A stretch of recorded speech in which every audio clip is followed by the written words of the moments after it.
Hello there, and welcome to a place for curious minds to gather, relax, and learn. If this sounds good to you, you're in the right place. So let your body rest. Let your breath slow down and your thoughts begin to drift. Because tonight, we're exploring galaxies. Not just our own, but some of the most fascinating galaxies in the entire universe. From silent dwarfs and colossal spirals, to shattered remnants still glowing from ancient collisions. We'll visit invisible halos of dark matter, black holes flickering like cosmic candles, and newborn galaxies glowing at the very edge of the known universe. Some facts might feel strange or wondrous. Others may sink in softly, like the hush of a memory. But all of them are real. Each one a quiet echo from the vast and ongoing story of the universe. And if you find this journey helps you rest, feel free to like and subscribe. It helps others find these videos too. Now, if you're ready, let your thoughts float outward. Let your breath settle like starlight on a distant world. And let's begin. A quasar is a galaxy whose black hole outshines all its stars. At the center of some galaxies, black holes grow hungry. As they feed on surrounding gas and dust, the material spirals inward, heating up and glowing brilliantly. When the black hole consumes matter at a high rate, it forms what's called a quasar. Quasars shine with extraordinary brightness, often outshining the entire galaxy that surrounds them. Some are visible from billions of light years away, their light cutting through cosmic time. The energy comes not from the black hole itself, but from the heat and motion of the infilling material. Around the black hole, disks of gas reach temperatures of millions of degrees. Jets of particles blast out into space. And for a time, the galaxy becomes one of the brightest objects in the universe. Quasars are active galactic nuclei, powered by darkness, but shining brighter than 1 trillion suns. The Milky Way is eating the Sagittarius dwarf galaxy right now. Our galaxy is in the middle of a slow-motion feast. The Sagittarius dwarf spheroidal galaxy is a small, faint companion currently being torn apart by the Milky Way's gravity. It's already passed through our galaxy several times, each time losing more of its stars. Long streams of these stars now wrap around the Milky Way like ribbons, faint traces of a galaxy being digested.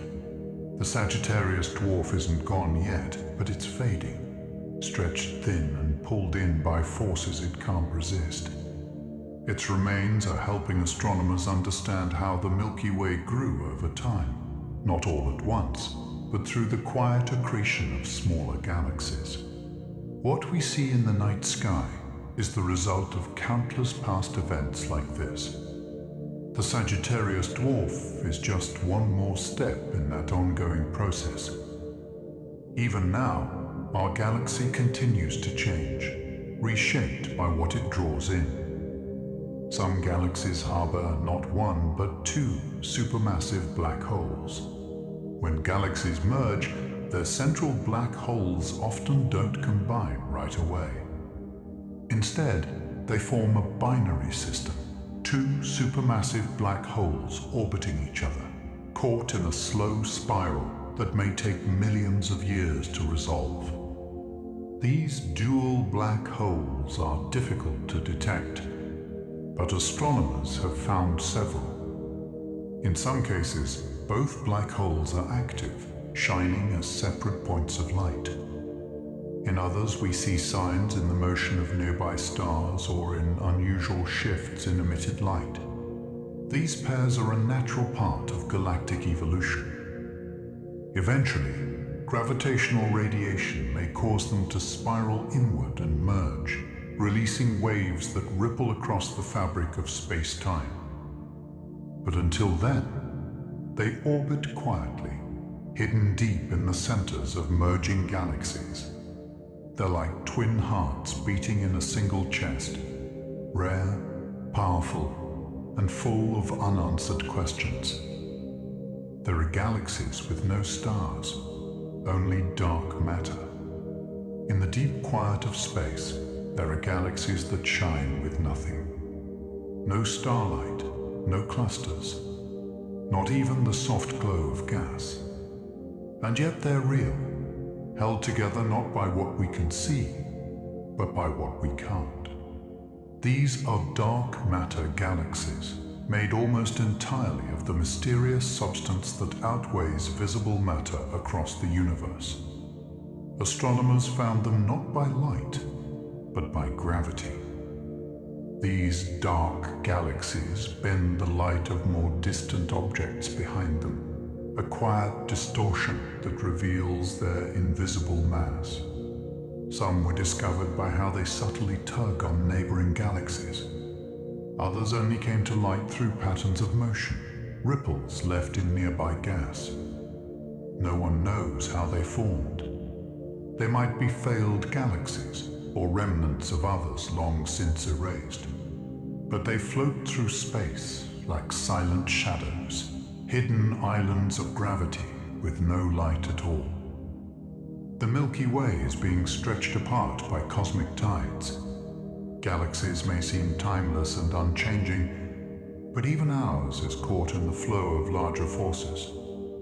The Milky Way is being pulled, gently but persistently, by the gravity of nearby galaxies, especially the massive Andromeda galaxy, drifting toward us across the void. These are called tidal forces, and they stretch our galaxy in slow, sweeping motions, like the pull of the moon on Earth's oceans, but on a cosmic scale. Over millions of years, this stretching has warped the shape of our galaxy's outer disk, creating subtle waves and ripples in its spiral arms. Some stars are nudged from their paths. Clouds of gas shift and drift. It's not violent, just a steady reshaping of our home. Even galaxies can feel the tides of the universe, reminders that no structure, no matter how vast, exists alone. Everything is connected, and everything moves in time. Galaxies can be over 100 times larger than ours. The Milky Way is enormous, home to hundreds of billions of stars, stretching more than 100,000 light-years wide. But compared to the true giants of the universe, it's modest. Some galaxies, like IC 1101, are over 6 million light-years across. That's more than 100 times the diameter of our own. These giant ellipticals sit at the centers of galaxy clusters, and they didn't get so big by forming stars alone. Over billions of years, they've swallowed dozens, even hundreds of smaller galaxies. Each merger added more stars, more gas, and more mass. Their cores are dense and ancient, filled with red, aging stars. Their outer regions fade slowly into darkness, where lonely stars orbit in vast, slow circles. These giant galaxies are rare and quiet and hard to comprehend. But they remind us that in the universe, even something as massive as our galaxy is just middle-sized. Some galaxies are forming stars 1,000 times faster than the Milky Way. Most galaxies form new stars at a slow and steady pace. The Milky Way gives rise to maybe 1 or 2 stars per year. But some galaxies go through brief, intense periods of star formation, known as starbursts. In a starburst galaxy, hundreds or even thousands of new stars are born each year, fueled by dense clouds of gas collapsing under gravity. These outbursts are often triggered by collisions or mergers, where two galaxies pass through each other and stir up their gas. The result is a sudden blaze of activity, ultraviolet light, hot dust, glowing gas, and newborn stars lighting up the galaxy's core. But this pace can't last forever. Starburst galaxies burn through their fuel quickly, and many become quiet once the gas is gone. They shine briefly and brilliantly, like cosmic fireworks, before fading into calmer forms. For a little while, though, they're among the brightest galaxies in the sky. The supermassive black hole in Andromeda is twice the mass of ours. At the heart of nearly every large galaxy is a supermassive black hole, a region of space so dense and massive that not even light can escape it. Ours is called Sagittarius A*, and it sits quietly at the center of the Milky Way. It's massive, about 4 million times the mass of the Sun. But the black hole at the center of the Andromeda galaxy, our nearest large neighbor, is even bigger. Much bigger. It's at least twice the mass of ours, possibly much more. Right now, both black holes are fairly quiet. They aren't actively consuming matter, so they don't shine like quasars. But in the past, they may have blazed. And in the future, when the Milky Way and Andromeda merge, their black holes may spiral together and combine into one even more massive object.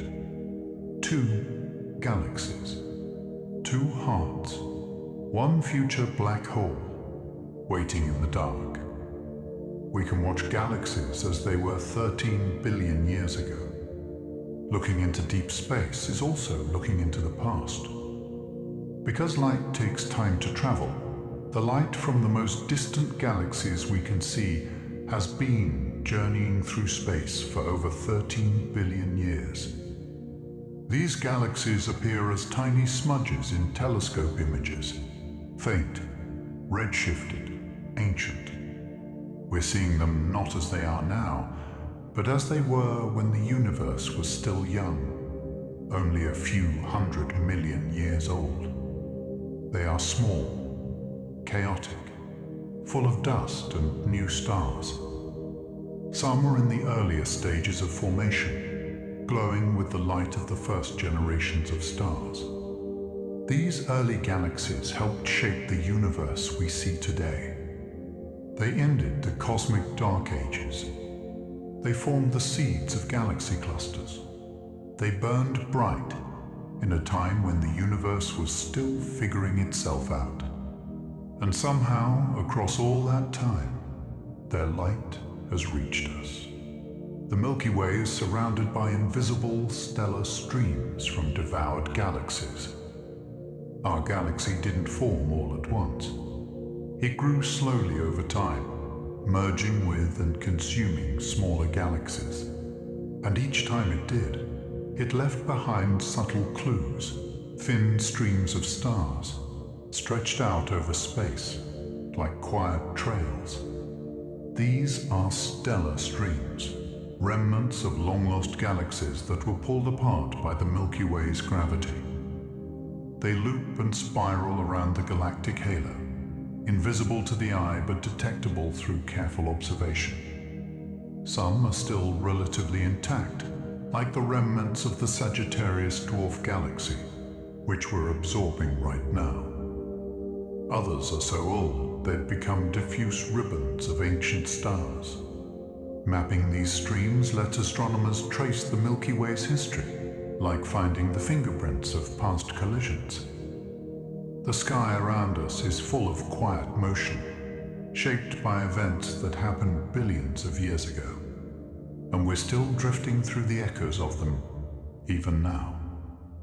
Our galaxy will collide with Andromeda and merge into one. In about 4 billion years, the Milky Way and the Andromeda galaxy will crash into each other. Not suddenly, not violently, but in a slow gravitational dance that will take hundreds of millions of years to unfold. From our point of view, Andromeda is getting closer all the time. Its motion through space is drawing it toward us at nearly 100 kilometers per second. Eventually, the two galaxies will pass through one another, their stars mostly avoiding direct contact, but their shapes disrupted by gravity. Spiral arms will tangle, gas clouds will collide, new stars will be born. Over time, they'll settle into one larger, elliptical galaxy, a new home for both. Astronomers sometimes call this future galaxy Milky Way. Our solar system may survive the merger, carried into a different part of space. It's a quiet kind of drama, moving at the pace of galaxies. And it has already begun. Some galaxies appear to be made of almost pure gas. Not all galaxies are filled with stars. Some, strangely, seem to have almost none at all. These ghostly galaxies are made mostly of cold hydrogen gas, with few stars to light them up. They drift through the universe like dark clouds, detectable only through the faint radio signals their hydrogen emits. Astronomers call them dark galaxies, and they're still not entirely understood. They might be galaxies that never formed stars, or they could be remnants, gas-rich leftovers from past collisions or mergers. In some cases, they might be galaxies where star formation was shut down before it even began. Whatever the cause, they represent a strange phase in galactic life, a kind of invisible potential. They have mass, structure, and motion. But without stars, they're nearly invisible.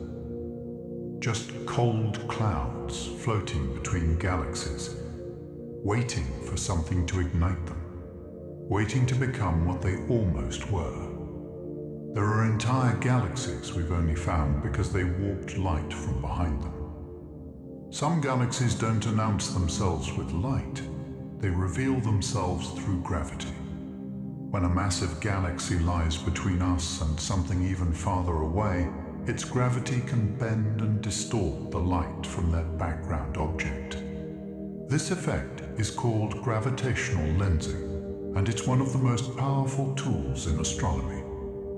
Sometimes the light from a distant galaxy is bent into arcs, rings, or mirror images.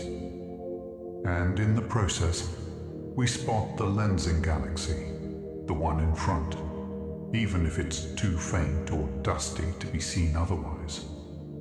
Some of these lensing galaxies are full of dark matter. Others are just quietly sitting in the right place at the right time. They turn into natural telescopes, magnifying the universe behind them. And by studying the light they bend, we learn about both galaxies, the one doing the lensing and the one far behind it. Galaxies can shoot jets of matter that stretch for millions of light years. At the centers of many galaxies are supermassive black holes. When these black holes feed, pulling in gas and dust, they sometimes unleash powerful jets of energy. These jets don't come from inside the black hole, but from the swirling disk of material around it. Magnetic fields twist and focus the energy, launching twin beams of particles out from the galaxy's core at nearly the speed of light. These jets can stretch for millions of light years, much longer than the galaxy itself. In radio images, they look like giant glowing threads piercing the universe. Their heat surrounding gas shape galaxy clusters and influence star formation across vast distances. Some of the largest known structures in the universe are made by these jets. And they all begin from something smaller than a solar system, a tiny, brilliant point where matter meets gravity and lights up the dark. The oldest known galaxy formed just a few 100 million years after the Big Bang. The early universe was dark. After the Big Bang, it took hundreds of millions of years for the first galaxies to form. Tiny structures where gas cooled, condensed, and gave rise to stars. Some of these galaxies were chaotic, clumpy, and short-lived. Others, incredibly, survived. The oldest galaxy we've found so far dates back to just 320 million years after the beginning of time. Its light has been traveling for more than 13 billion years to reach us. It's small, full of young stars, and already surprisingly well formed. Observing it helps astronomers understand what the universe was like when galaxies were first taking shape. We can't see it clearly yet. It's faint, red-shifted, and distant. But with each new telescope, we look a little farther, a little deeper into time. And the galaxies we find at the edge of visibility carry with them the story of everything that followed. Some galaxies are almost entirely made of stars from other galaxies. When galaxies collide or pass close to each other, they sometimes strip away stars, pulling them into long tidal tails or sweeping them into halos. Over time, these stolen stars can accumulate, and in some cases, they become the main population of an entirely new galaxy. These are called tidal dwarf galaxies, and they form from the debris of galactic interactions. Unlike most galaxies, they don't begin with a fresh collapse of gas from the early universe. Instead, they're made of stars that once belonged to something else.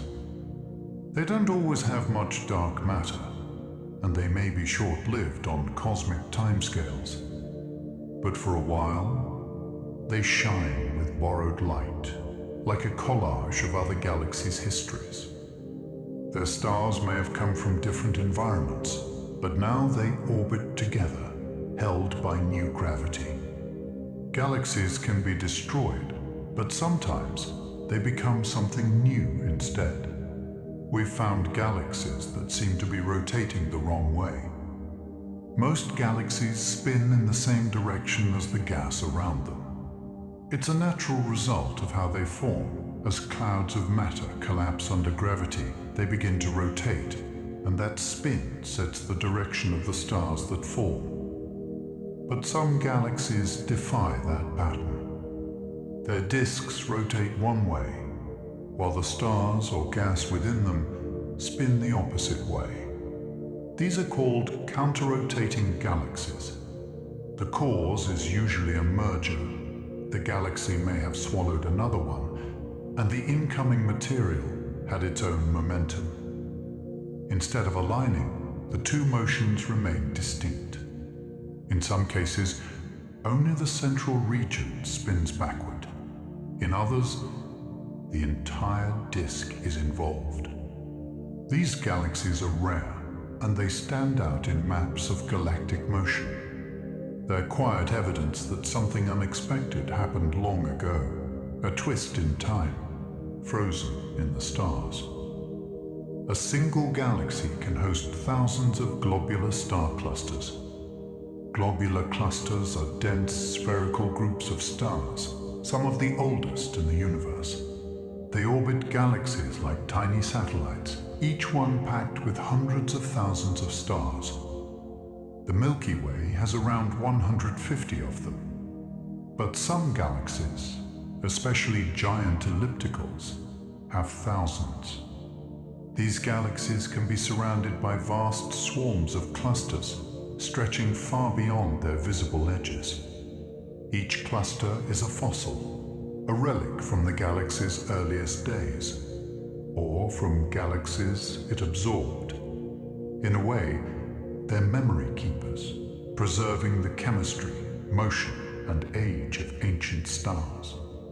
Some clusters might even predate the galaxy they orbit, forming during the earliest stages of galactic assembly. When astronomers count and study them, they can learn how galaxies formed, merged, and changed.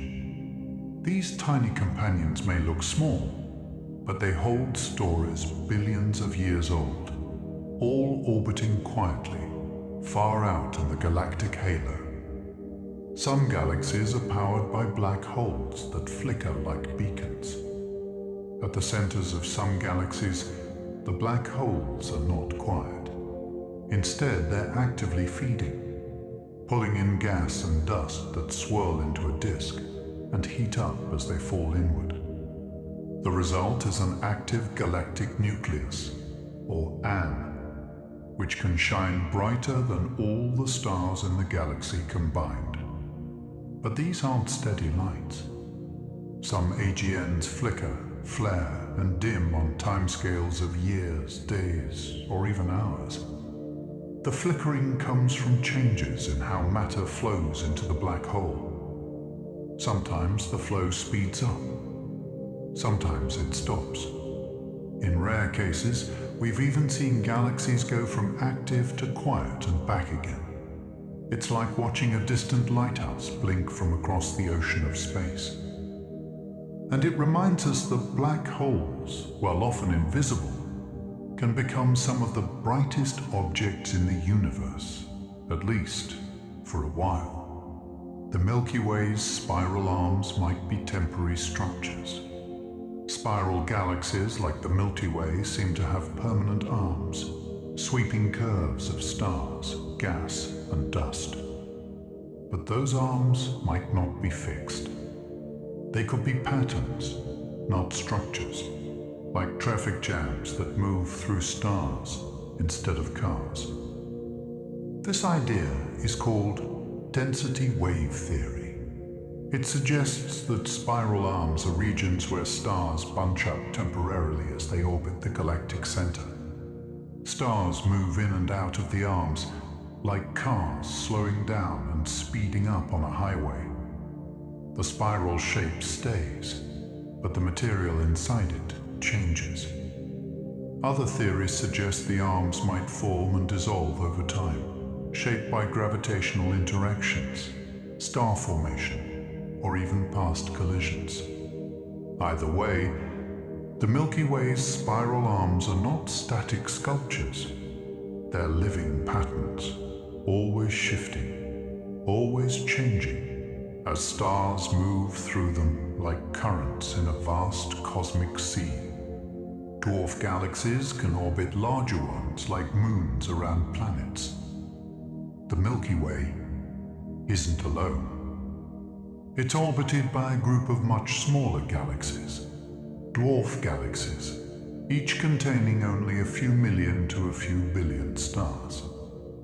These galaxies are gravitationally bound to us, slowly orbiting over billions of years. Some, like the large and small Magellanic Clouds, are visible in the night sky. Others are so faint they weren't discovered until recently. Some of them may be the remnants of larger galaxies that were torn apart. Others could be primordial, leftover fragments from the earliest days of galaxy formation. Dwarf galaxies play an important role in the growth of larger ones. Over time, they can be pulled in, stripped of stars and gas, and eventually merged into the host. But until that happens, they orbit quietly, drifting in long arcs through the galactic halo. Like moons around planets, they're small companions, ancient travelers moving through a larger story. There are galaxies so faint they're almost impossible to detect.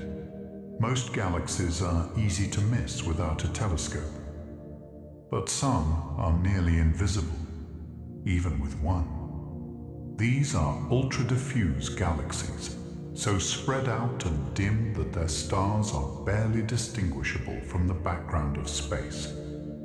Some are as large as the Milky Way, but contain only a tiny fraction of its stars. They're ghost-like, with very low surface brightness, often appearing as pale smudges even in deep sky surveys. Astronomers only started finding them in the past few decades, using advanced techniques to detect their subtle glow. Their origins are still debated. Some might be failed galaxies, ones that lost their gas before they could form many stars. Others might have been torn apart by gravity. Whatever their story, they float through the universe in near silence, enormous and barely visible. It's possible we've overlooked countless others, hidden in the dark, galaxies that shine like fading breath. Entire galaxies can be thrown out of clusters like cosmic runaways. In dense galaxy clusters, gravity can create strange and violent outcomes. Galaxies pull on one another, sometimes passing close enough to exchange stars, gas, or momentum. Occasionally, these interactions go further. One galaxy can be flung out of the cluster entirely, hurled into intergalactic space at incredible speeds. These are called runaway galaxies. Some were ejected by interactions with supermassive black holes. Others were slingshotted during multi-galaxy encounters. Once ejected, they become lonely travelers, drifting through the void with no neighbors for millions of light years. A few leave behind long tails of gas and stars. Others carry only their core, quiet, solitary islands in the dark. These runaways are hard to find, but we've spotted several. Each one tells a story of disruption, of close encounters gone wild. In a universe governed by gravity, even the galaxies can be launched into exile. The core of the Milky Way may once have been as bright as a quasar. Today, the center of our galaxy is dim and quiet, but that hasn't always been the case.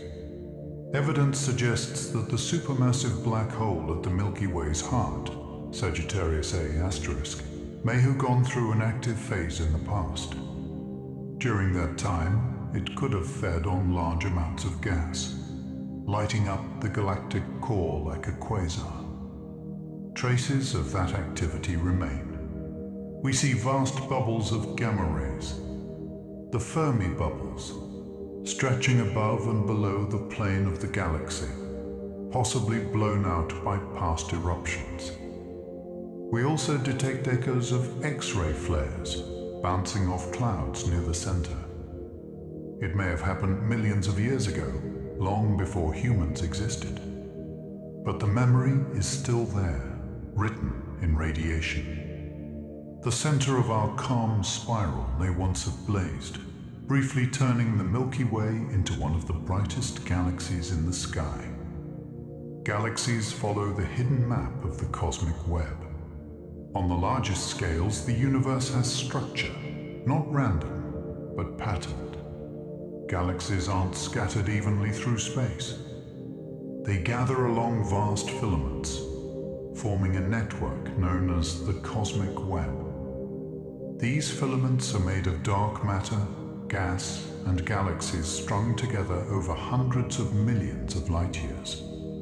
In between them lie voids, enormous, empty regions where almost nothing exists. Galaxies form and move along these filaments, like cities lining invisible highways. The structure of the web was shaped by tiny fluctuations in the early universe, amplified by gravity over billions of years. We've mapped some of it using galaxy surveys, and computer simulations help us visualize its shape. But most of the web is still hidden, especially the dark matter that defines it. Galaxies live within this framework, growing and evolving where the filaments meet. The universe is not just vast, it's connected. Some galaxies contain supermassive black holes that are off-center. You might expect the heaviest object in a galaxy to sit right in the middle. And usually that's true. Supermassive black holes tend to anchor the centers of galaxies. But in some cases, they don't. We've found galaxies where the black hole is offset, floating tens of thousands of light years away from the galactic core. These displaced giants may have been kicked during a collision. When two black holes merge, they can release gravitational waves unevenly, launching the resulting black hole like a cosmic cannonball. Other times, a merger might leave two black holes orbiting each other, with one drifting slightly from center. These off-center black holes still influence their surroundings, but they move through their host galaxies like hidden travelers. Finding them isn't easy. We detect them through unusual motion, bright emissions, or distortions in nearby gas. They remind us that even the centers of galaxies can shift. The light from distant galaxies is stretched into infrared by the expanding universe. Light travels across the universe at a constant speed. But the space it travels through is not static, it's expanding. This expansion stretches the light itself, lengthening its wavelength and shifting it toward the red end of the spectrum. For the most distant galaxies, the shift is so extreme that their visible light becomes infrared by the time it reaches us. This process is called redshift, and it's one of the key ways we measure distance in cosmology. The farther away a galaxy is, the more its light has been stretched. Some of the earliest galaxies ever observed are visible only in infrared, their ancient starlight dimmed and reddened by the growing fabric of space. We use special telescopes, like the James Webb Space Telescope, to see them. These galaxies are still glowing, even after more than 13 billion years.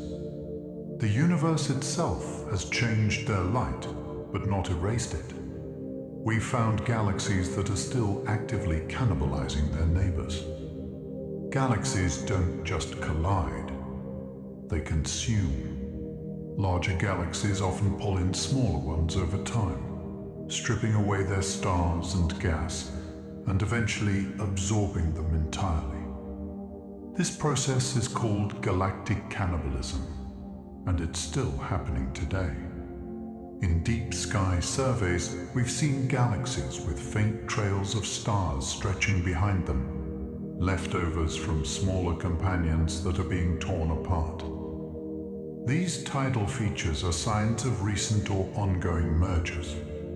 Some galaxies have multiple satellites in the process of falling in. Others are caught in the act of devouring a neighbor, their structures distorted by gravity. Our own Milky Way is doing this too, pulling in nearby dwarf galaxies one by one. Cannibalism isn't a rare event, it's a normal part of galactic growth. Galaxies live long lives, but they're always changing, always reshaping themselves.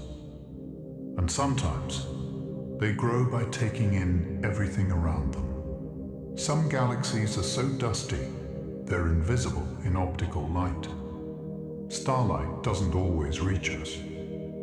In some galaxies, thick clouds of dust absorb visible light, hiding entire structures from view. These dust-rich galaxies often form stars at high rates, creating and recycling dust as they go. To the naked eye, or even through standard telescopes, they may seem invisible, faint, or entirely dark. But when astronomers observe them in infrared or submillimeter wavelengths, they glow brightly. Dust absorbs short wavelengths and re-emits them as heat, allowing hidden galaxies to emerge in thermal light. Some of the most active star-forming galaxies in the early universe were discovered this way. Without infrared astronomy, we might never have known they existed. These dusty galaxies are full of life, stars being born behind veils of carbon and silicates. Their glow is subtle, but it's there. And with the right instruments, we can peer through the dust and watch entire galaxies come into being. Galaxies in clusters can be stripped of their gas by intergalactic winds. Clusters of galaxies are not empty spaces. They're filled with a thin, hot plasma, the intracluster medium, and galaxies moving through it can experience a kind of pressure, like wind. This wind can push against the gas inside a galaxy, stripping it away as the galaxy moves. The process is called REM pressure stripping, and it's surprisingly powerful. Galaxies falling into a cluster at high speeds can lose their gas in dramatic tails that stretch for tens of thousands of light years. Once stripped, they can no longer form new stars, and over time, they fade into quiet, passive systems. We've observed these stripped galaxies in detail, with long, ghostly trails of hydrogen trailing behind them. It's a reminder that galaxies are shaped not only by collisions and mergers, but by their environments. Even in the vacuum of space, galaxies can face invisible resistance, and sometimes they lose pieces of themselves along the way. There are galaxies that glow in X-rays from colliding hot gas. Galaxies don't shine only in visible light. In some cases, their brightest emissions come from something invisible to the eye, hot gas colliding at millions of degrees. This often happens in galaxy clusters, where individual galaxies interact and the gas between them gets compressed and heated. The result is a glow in X-rays, detectable by space-based observatories. Some of the brightest X-ray sources in the universe are galactic cores, where black holes heat surrounding material to extreme temperatures. Others are shock fronts between colliding galaxies, or outflows from intense star formation. These X-ray glows reveal what we can't see directly: temperatures, pressure, and violent interactions happening in silence. The galaxies themselves may look peaceful from afar, but inside and between them, there can be turbulence, energy, and light far beyond human vision. It's a reminder that the universe shines across a spectrum much wider than our eyes can grasp. We can measure a galaxy's mass by how it bends light from behind it. Galaxies are massive, not just in size, but in weight. But since we can't put them on a scale, how do we know how much they weigh? One powerful method is gravitational lensing. When a massive galaxy lies between us and something farther away, its gravity can bend and distort the light from that background object. The more massive the galaxy, the stronger the bend. By measuring how much the light curves, astronomers can estimate the galaxy's total mass, including the invisible mass of dark matter. Some galaxies act like natural lenses, producing arcs, rings, or even multiple images of background galaxies. The effect is subtle but measurable. It lets us weigh galaxies without needing to see every part of them. Even invisible components, like dark matter, leave fingerprints in the bending of light. In the quiet tug of gravity, we find the hidden structure of the cosmos. Some galaxies stretch over 1 million light-years across. The Milky Way is already enormous, but it isn't the largest kind of galaxy. Some giants, known as supergiant ellipticals, are far larger. The biggest of them, like IC 1101, stretch more than 1 million light-years from end to end. That's about 10 times wider than our galaxy, and they may contain over 100 times as many stars. These enormous galaxies usually sit at the centers of galaxy clusters, where they've grown by absorbing countless smaller galaxies over billions of years. They aren't structured like spirals. Instead, they're smooth, round, and diffuse, with stars spread out in all directions. Their light fades slowly with distance, blending into the surrounding halo. They're ancient, massive, and quietly dominant, shaped by a long history of collisions. Standing at the center of a cluster, they watch the universe pass around them. Silent beacons in the depths of space. Our galaxy is moving at nearly 600 kilometers per second. The Milky Way may feel still, but it's not. Our entire galaxy is moving fast. Relative to the cosmic microwave background, we're speeding through space at nearly 600 kilometers per second, or over 1 million miles per hour. That motion includes the orbit of the solar system within the galaxy, the Milky Way's movement toward the Andromeda galaxy, and the local group's drift toward a massive region called the Great Attractor. We don't feel this motion because everything around us is moving with us. But we can measure it through tiny shifts in the cosmic background radiation and in the velocities of distant galaxies. Space itself isn't a fixed stage, it's dynamic, and we are part of that motion. In every moment, we're hurtling through the cosmos on a path shaped by gravity, surrounded by stars, and carried forward by the quiet momentum of the universe itself. The local group contains more than 50 galaxies. The Milky Way doesn't live alone in the universe. It's part of a small galactic neighborhood called the local group, a gravitationally bound collection of more than 50 galaxies, spread across about 10 million light-years. The largest members are the Milky Way and the Andromeda galaxy, followed by the Triangulum galaxy. The rest are mostly dwarf galaxies, small, faint systems with only a few million stars each. Some orbit the big ones like satellites. Others float more freely in the group's outer regions. These galaxies interact over time, pulling on one another, merging, exchanging stars. The local group itself is just one part of a much larger structure, the Laniakea supercluster. But even on that vast scale, the local group is our immediate cosmic family, a quiet gathering of galaxies moving together through space, each one with its own story, yet bound to the others by invisible threads of call. Gravity. The largest galaxy in our group is not the Milky Way, it's Andromeda. The Milky Way is big, but it's not the biggest in our neighborhood.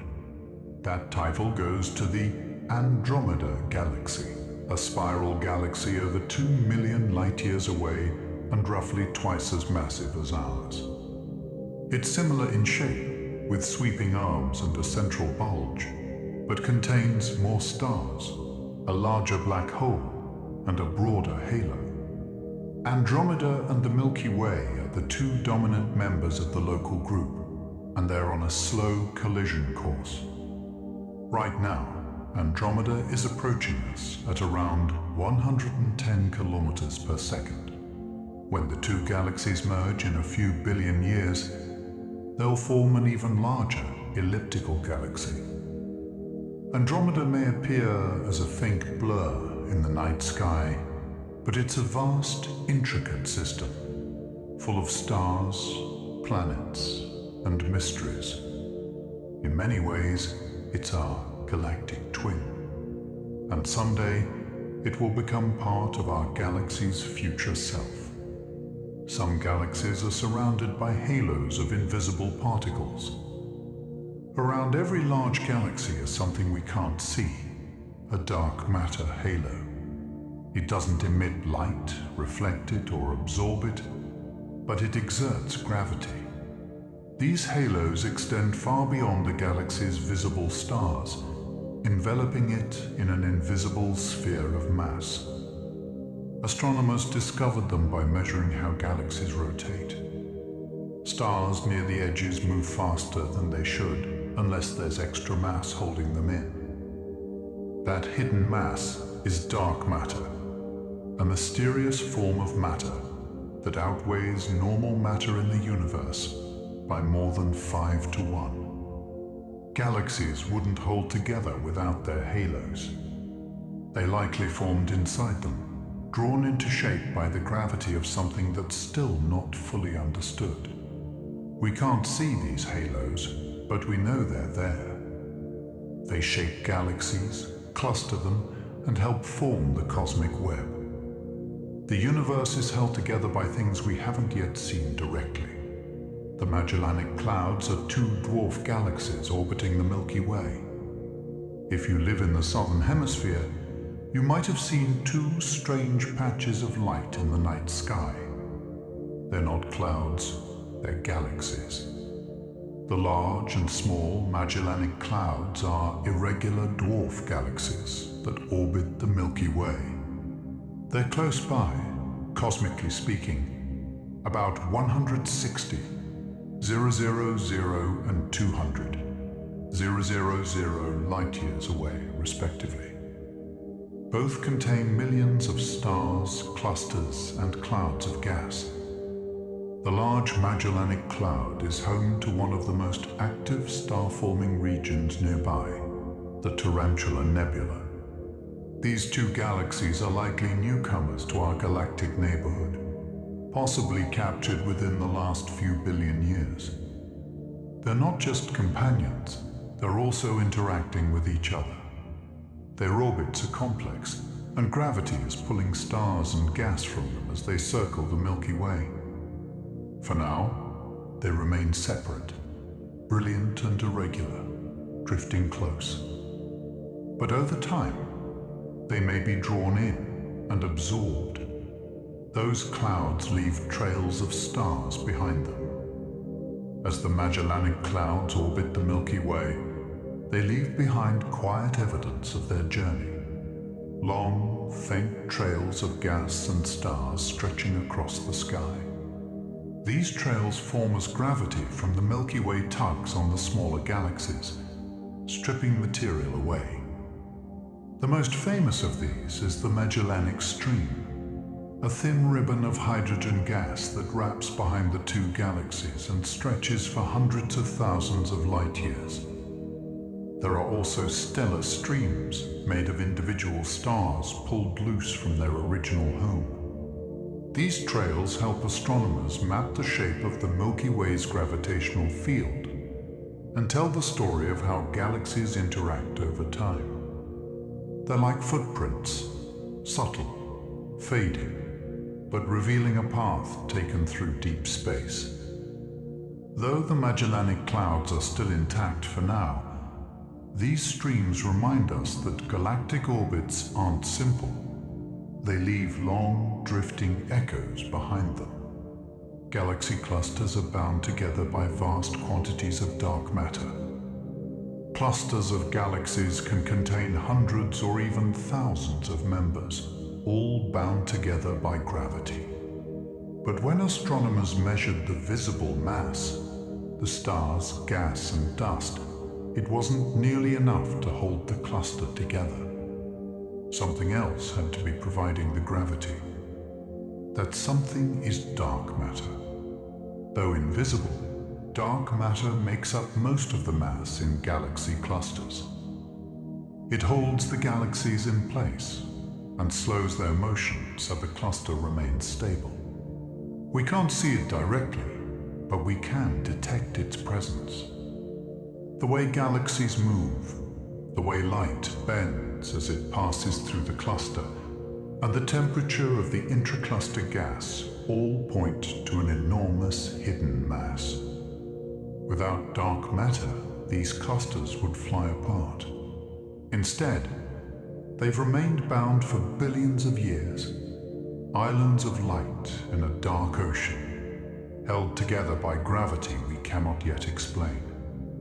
There are superclusters made of thousands of galaxies. Galaxies gather into groups. Groups collect into clusters. And those clusters in turn are part of something even bigger, superclusters. These are the largest known structures in the universe, sprawling regions filled with thousands of galaxies, connected by gravity and shaped by the underlying framework of dark matter. They stretch for hundreds of millions of light years. Some are shaped like walls. Others are arranged like filaments or webs. They aren't solid objects, but loose associations of galaxies moving through space together. Some are collapsing inward. Others are expanding. Our own Milky Way belongs to one of these superclusters, and it's not alone. In every direction we look, we see superclusters beyond superclusters, reaching out across the observable universe. These massive structures took billions of years to form, sculpted by gravity acting on slight imbalances left from the Big Bang. They're not just big, they're boundaries between vast cosmic realms. We live in the Laniakea supercluster, a name that means immeasurable heaven. In 2014, astronomers redefined the boundaries of our galactic neighborhood. They found that the Milky Way, the local group, and many nearby galaxy clusters are all part of a much larger supercluster, Laniakea. The name comes from Hawaiian, Lani meaning heaven, and Akea meaning spacious or immeasurable. It's a fitting name for a structure more than 500 million light-years across, containing over 100,000 galaxies. Laniakea isn't shaped like a sphere, it's a network of filaments, with galaxies flowing along invisible lines of gravity toward a central region called the Great Attractor. This is the gravity well that guides much of our motion through the universe.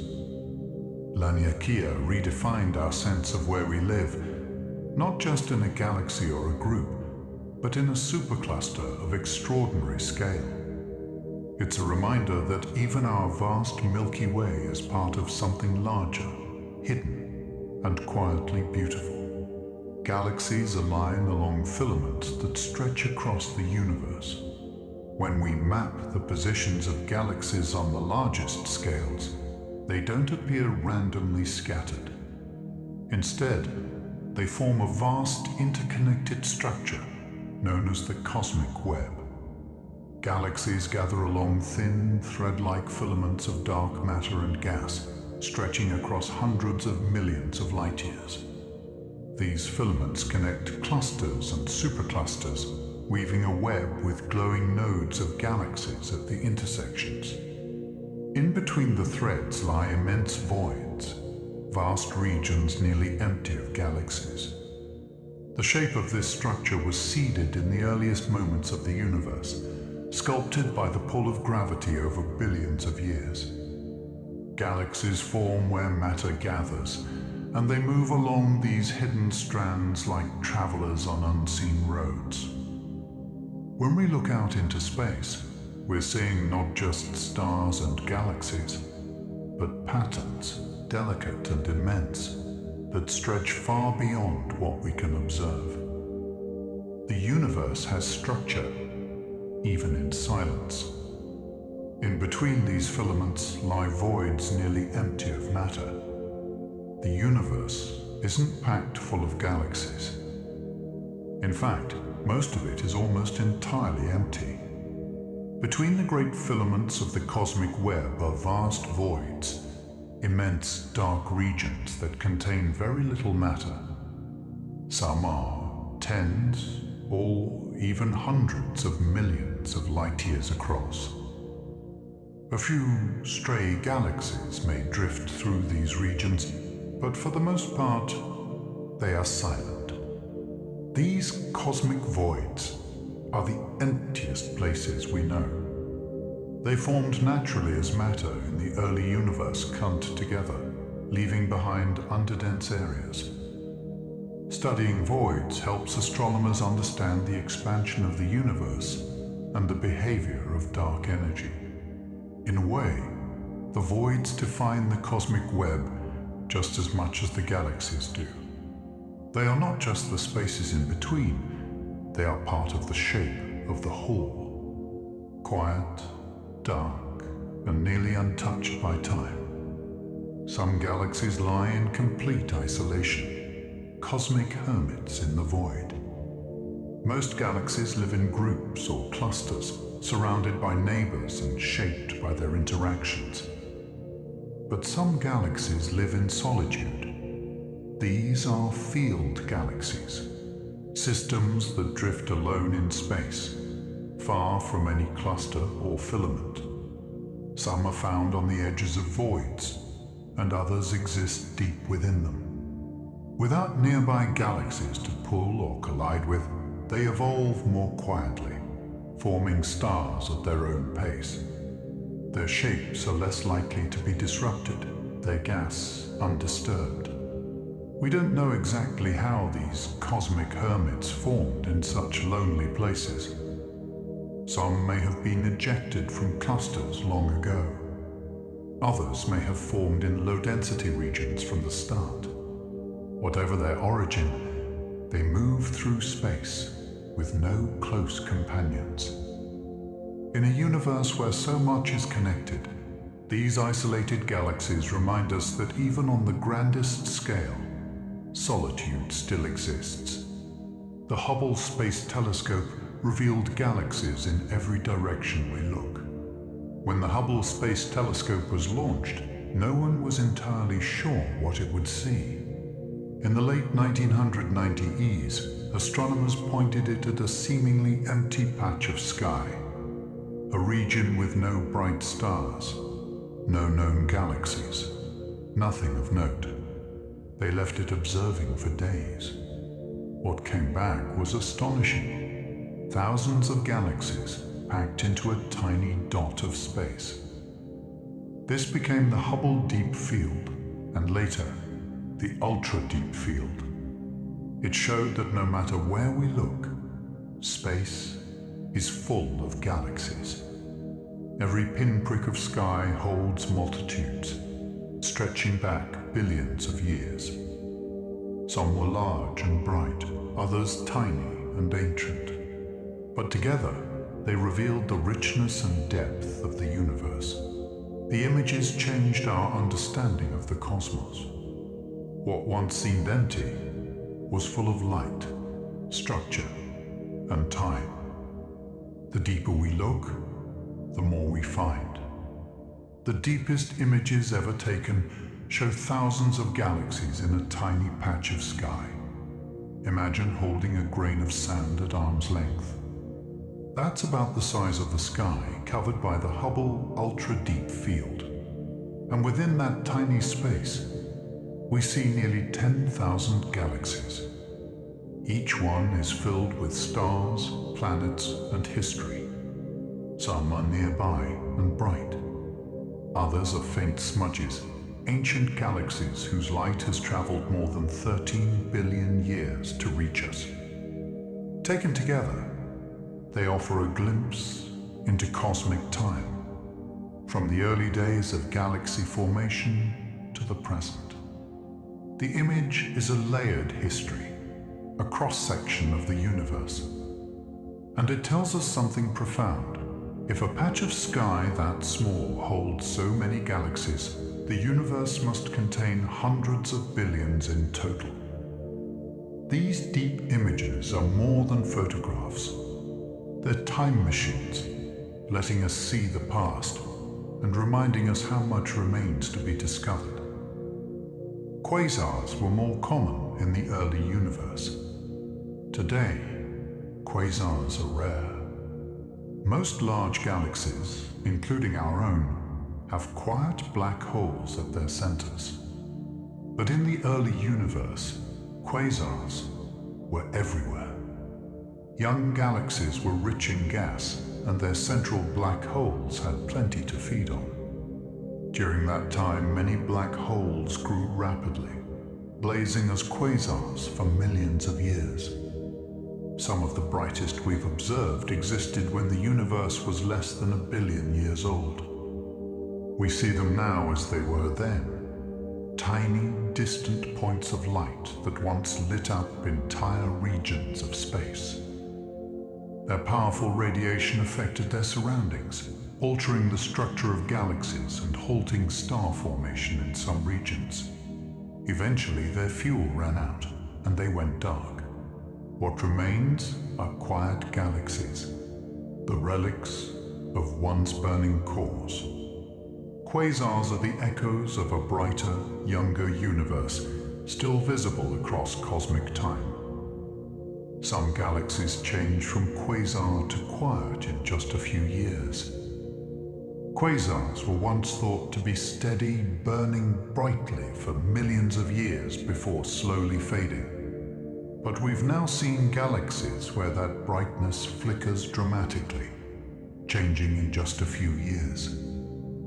These are called changing-look quasars.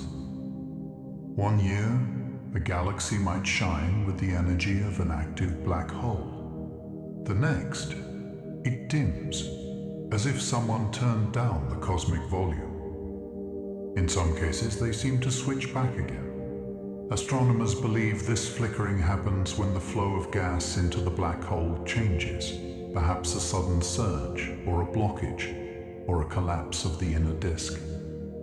Whatever the cause, it means that black holes can be much more dynamic than we thought. The heart of a galaxy can flare and fade on human timescales, not just cosmic ones. And even something as massive as a quasar can have moments of quiet and sudden light.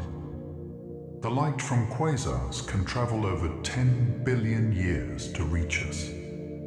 Quasars are among the most distant objects we can see.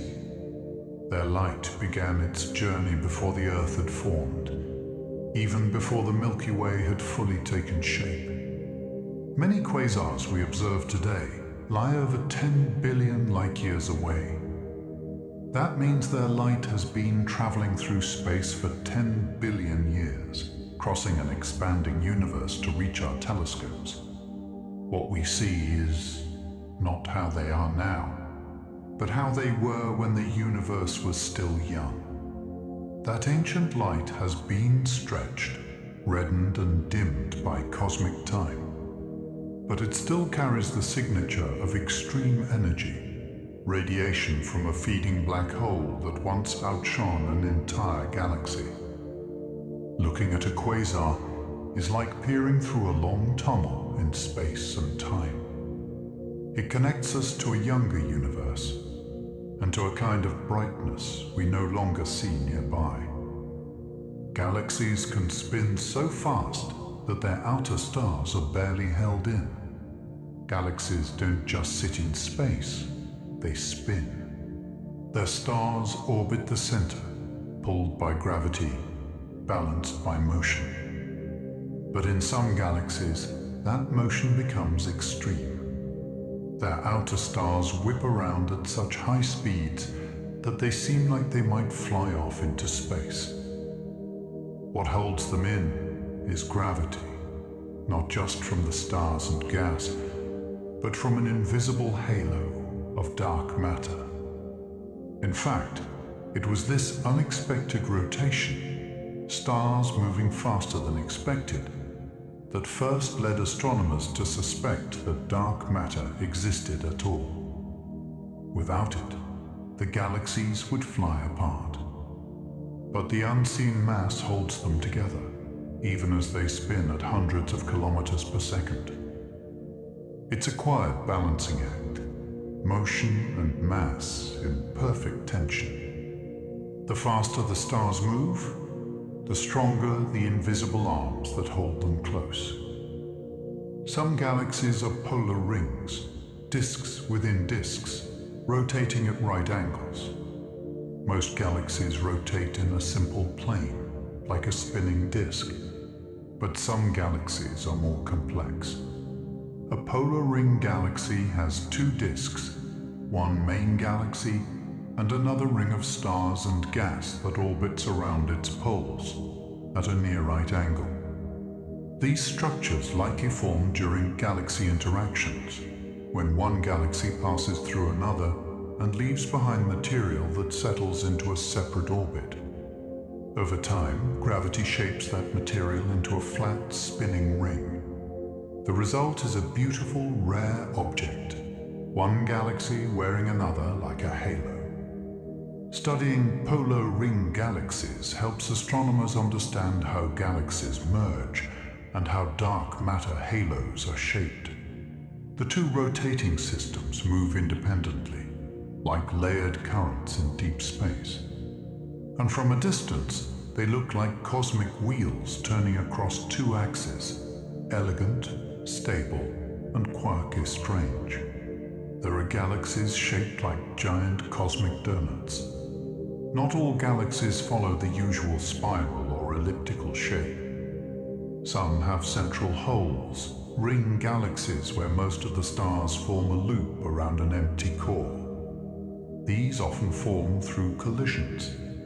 When a smaller galaxy punches through a larger one, the gravitational disturbance can send waves rippling outward, compressing gas into a ring and triggering new star formation. The result is a galaxy shaped like a donut, bright around the edges, with little or nothing at the center. Some ring galaxies have perfect symmetry. Others are warped or off-center, revealing the violence that shaped them. They're rare, but unmistakable. Unlike spirals, these galaxies show clear evidence of a dramatic past. Yet despite their strange shapes, they remain stable, stars rotating in balance, light tracing the aftermath of a collision that may have happened a billion years ago. Stars in elliptical galaxies move in random orbits, not spirals. Elliptical galaxies are different from spirals. They don't have arms, disks, or flat planes. Instead, they're rounded, diffuse clouds of stars, and inside them, motion is more chaotic. The stars don't all orbit in the same direction. Instead, they move in random paths, some in circles, others in long ovals, with no overall structure. This randomness comes from how ellipticals form. Many are the product of galaxy mergers. When two or more galaxies collide, the organized motion of their stars is disrupted. Over time, the system settles into a more spherical shape, but without a single direction of spin. These galaxies are often older, with less gas and little star formation. Their light is smooth and even, like a calm haze. Inside, though, every star moves in its own way, a quiet storm of motion held together by gravity. Some irregular galaxies look like torn clouds of light. Not every galaxy fits into a neat spiral or elliptical shape. Some seem messy, stretched, scattered, and uneven. These are irregular galaxies, and they often look like torn clouds, glowing softly across the stars. Many formed after past collisions or close encounters with larger galaxies. Gravitational forces pulled them apart, disrupting any ordered structure they may have had. Others simply never developed a strong central shape, forming instead as scattered clumps of stars and gas. They're often rich in hydrogen and full of young, hot stars. From a distance, they may look like broken pieces of something larger. But they are galaxies in their own right, small, chaotic, and full of activity. Some are still evolving. Others may eventually be pulled into larger galaxies or settle into new forms. But for now, they drift as luminous fragments, shaped more by turbulence than symmetry. Starburst galaxies burn through their fuel in a cosmic flash. In most galaxies, stars form slowly, over billions of years. But in starburst galaxies, that process speeds up dramatically. These galaxies form stars at rates hundreds or even thousands of times faster than usual. The burst can be triggered by a merger, a close flyby, or a shockwave. Anything that compresses gas into dense clouds. When the burst begins, stars form rapidly, lighting up the galaxy in ultraviolet and infrared. These galaxies shine brightly, but the phase doesn't last. In just a few million years, a brief moment in cosmic time, the gas is used up and the galaxy settles down. What's left is a burst of light, a wave of new stars, and a lingering glow of hot dust. Starbursts are like cosmic firestorms, intense, beautiful, and short-lived. They remind us that galaxies, like stars, can go through moments of sudden brightness before returning to calm. Galaxies can go quiet when they lose the gas needed for star formation. Galaxies need gas to make new stars. When that gas runs out or gets stripped away, star formation slows and eventually stops. The galaxy goes quiet. This can happen naturally, as stars use up the gas over billions of years. But it can also be caused by outside forces. A galaxy falling into a cluster may lose its gas to the surrounding medium. Powerful radiation from a black hole or a wave of feedback from massive stars can blow the gas out. When that happens, the galaxy enters a passive phase. Its young, blue stars die out, and it's left with older, redder ones. The galaxy still glows, but more softly now, no longer creating, just drifting. These galaxies are sometimes called red and dead, but they aren't truly lifeless. They're the quiet elders of the cosmos, luminous fossils of a more active past. Galactic winds can blow matter out into intergalactic space. Star formation is not a gentle process. When many stars form at once, they generate winds, powerful flows of particles and energy that can push gas out of a galaxy. Supernova explosions add to the effect, heating the gas and driving it outward. In some cases, these galactic winds are strong enough to blow material far beyond the galaxy's boundaries, into intergalactic space. This removes the raw fuel for future star formation, effectively shutting it down. Galactic winds are especially strong in starburst galaxies and those with active black holes. They shape the evolution of galaxies by regulating how fast they grow. We've observed these winds as glowing clouds of hot gas rushing away from galactic centers. They don't stop the galaxy from shining, but they change its future. A single burst of wind can affect millions of stars yet to be born, a breath that changes everything. Radiation from black holes can stop galaxies from making new stars. When a supermassive black hole feeds on gas and dust, it doesn't just light up, it pushes back. The energy released can heat surrounding gas, or even blow it out of the galaxy entirely. This process, known as active galactic nucleus feedback, plays a major role in galactic evolution. If gas is too hot, it can't collapse to form new stars. And if it's expelled, the galaxy is left with little material to work with. In this way, a single black hole, invisible and tiny compared to the galaxy, can control the entire pace of star formation. Some of the largest galaxies stopped making stars billions of years ago, likely due to this feedback. We still see the echoes of their active pasts in the hot halos and empty cores they left behind. The center of a galaxy can be quiet, but it can also change everything around it. We can detect galaxies by the hydrogen gas that surrounds them. Not all galaxies shine brightly in visible light, but many are surrounded by clouds of hydrogen, the most abundant element in the universe.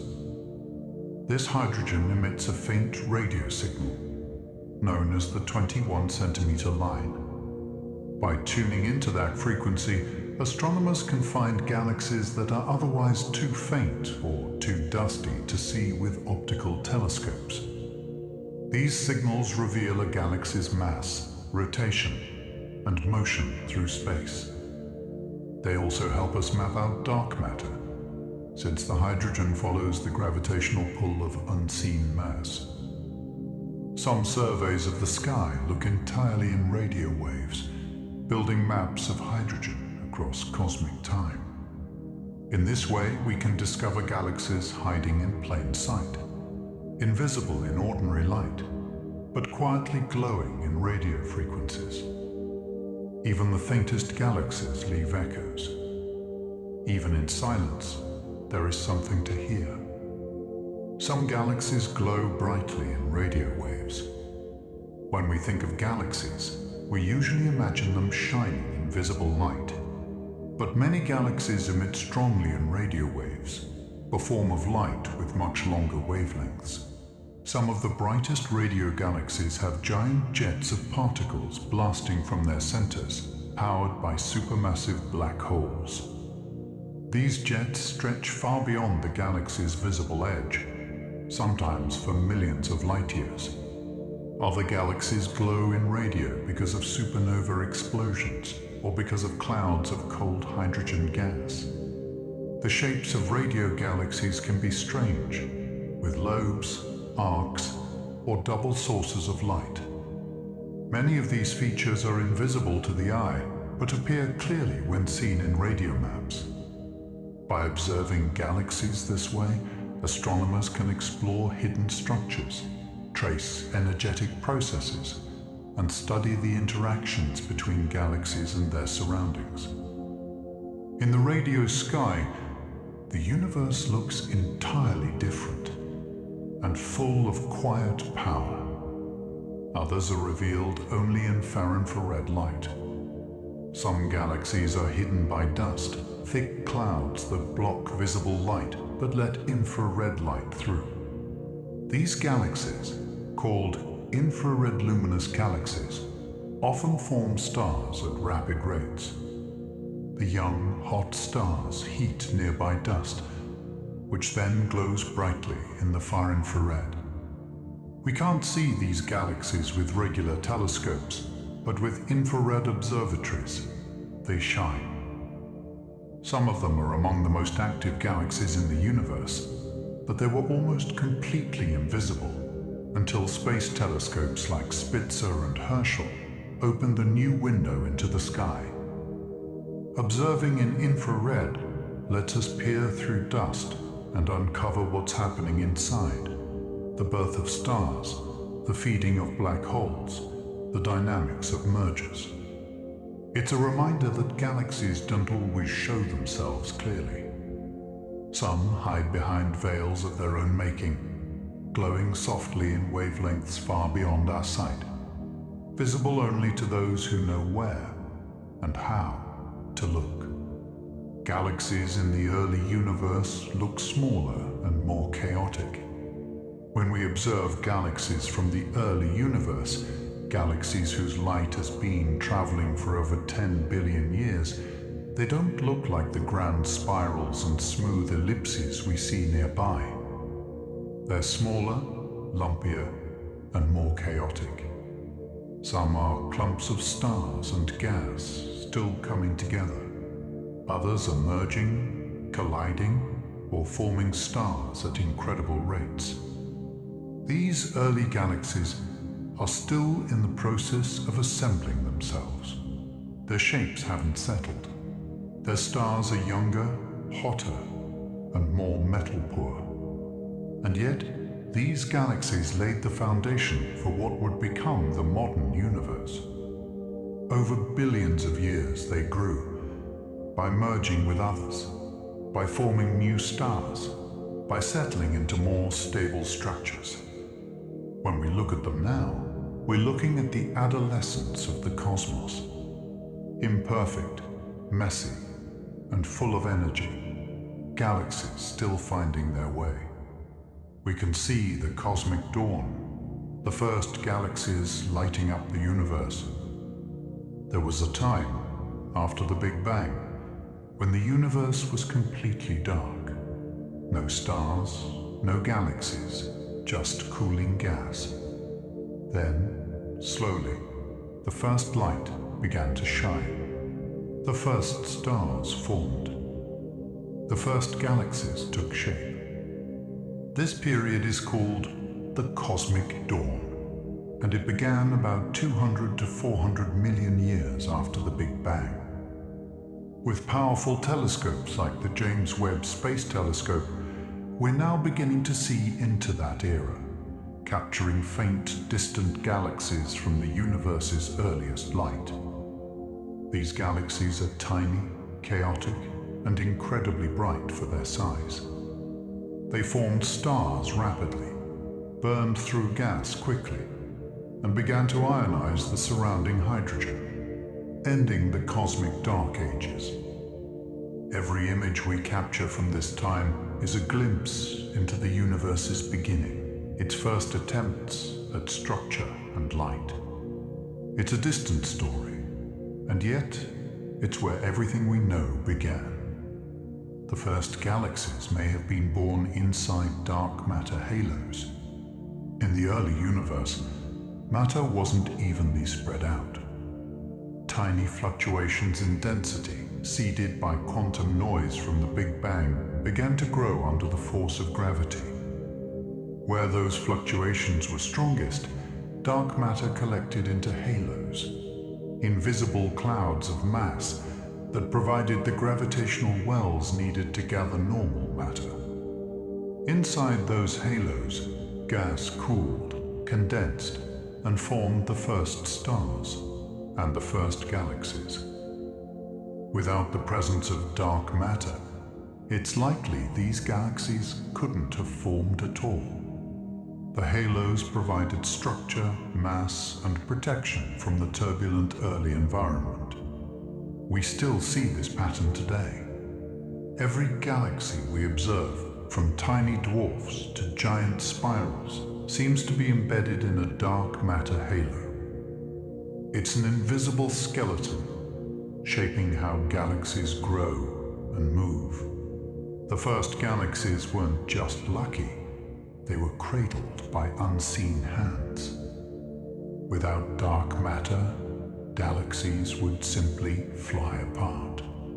Galaxies spin. Their stars orbit the center, moving at high speeds. But when astronomers tried to calculate how much visible mass was needed to hold those stars in place, something didn't add up. The galaxies should have come apart.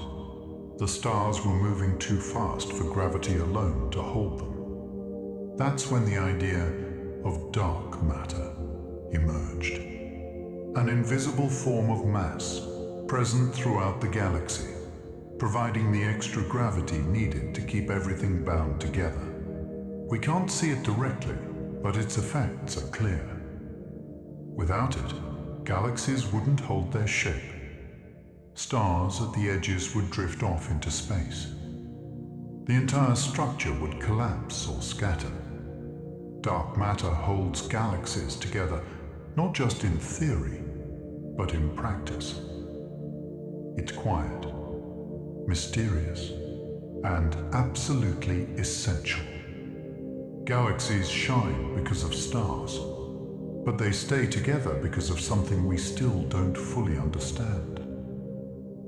The stars in the Milky Way's halo are much older than the ones in its disk. The Milky Way has different parts: a central bulge, a flat spinning disk, and a wide, diffuse halo.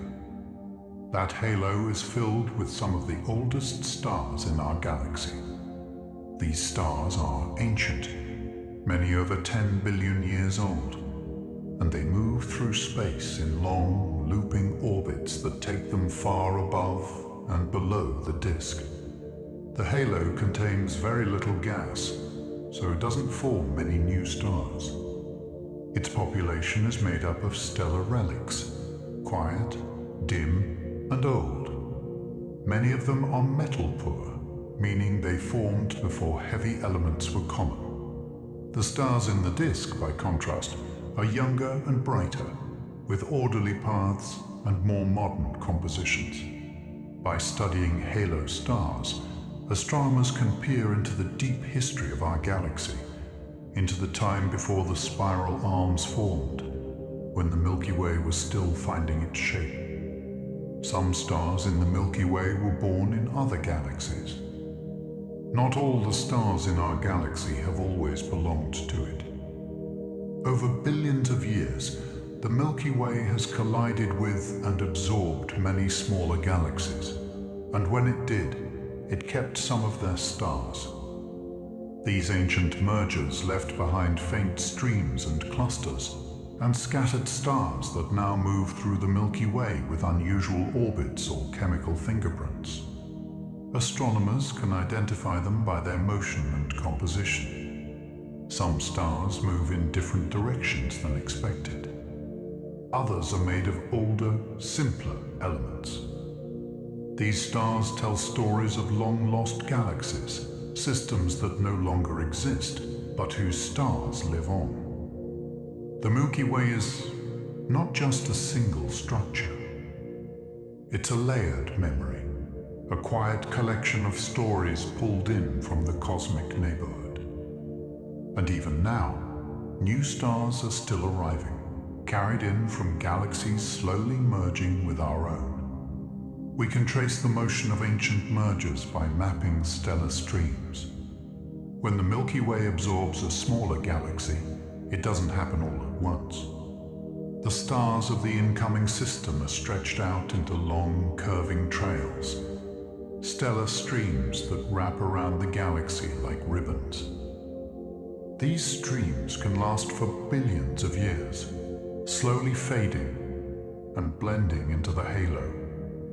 By mapping their positions and motions, astronomers can reconstruct what happened, where the original galaxy came from, how it was pulled apart, and when the merger occurred. Some streams are broad and well-defined. Others are thin and fragmented.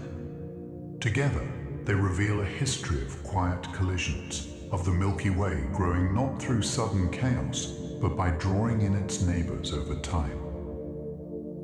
These patterns aren't visible to the eye. They require careful measurements, long exposures, and patient analysis. But once seen, they transform our understanding of the galaxy, turning it into a map of ancient motion. Galaxies are time machines. The farther away they are, the further back we see. Light takes time to travel.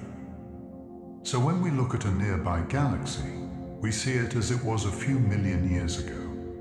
But when we look at galaxies billions of light years away, we're seeing them as they were when the universe was young. The farther out we look, the further back in time we go. This makes galaxies into natural time machines. We can watch them change, evolve, and form across cosmic history.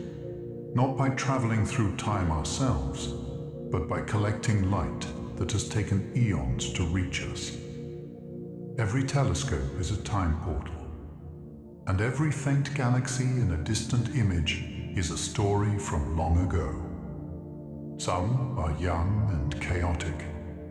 Others are already well-formed.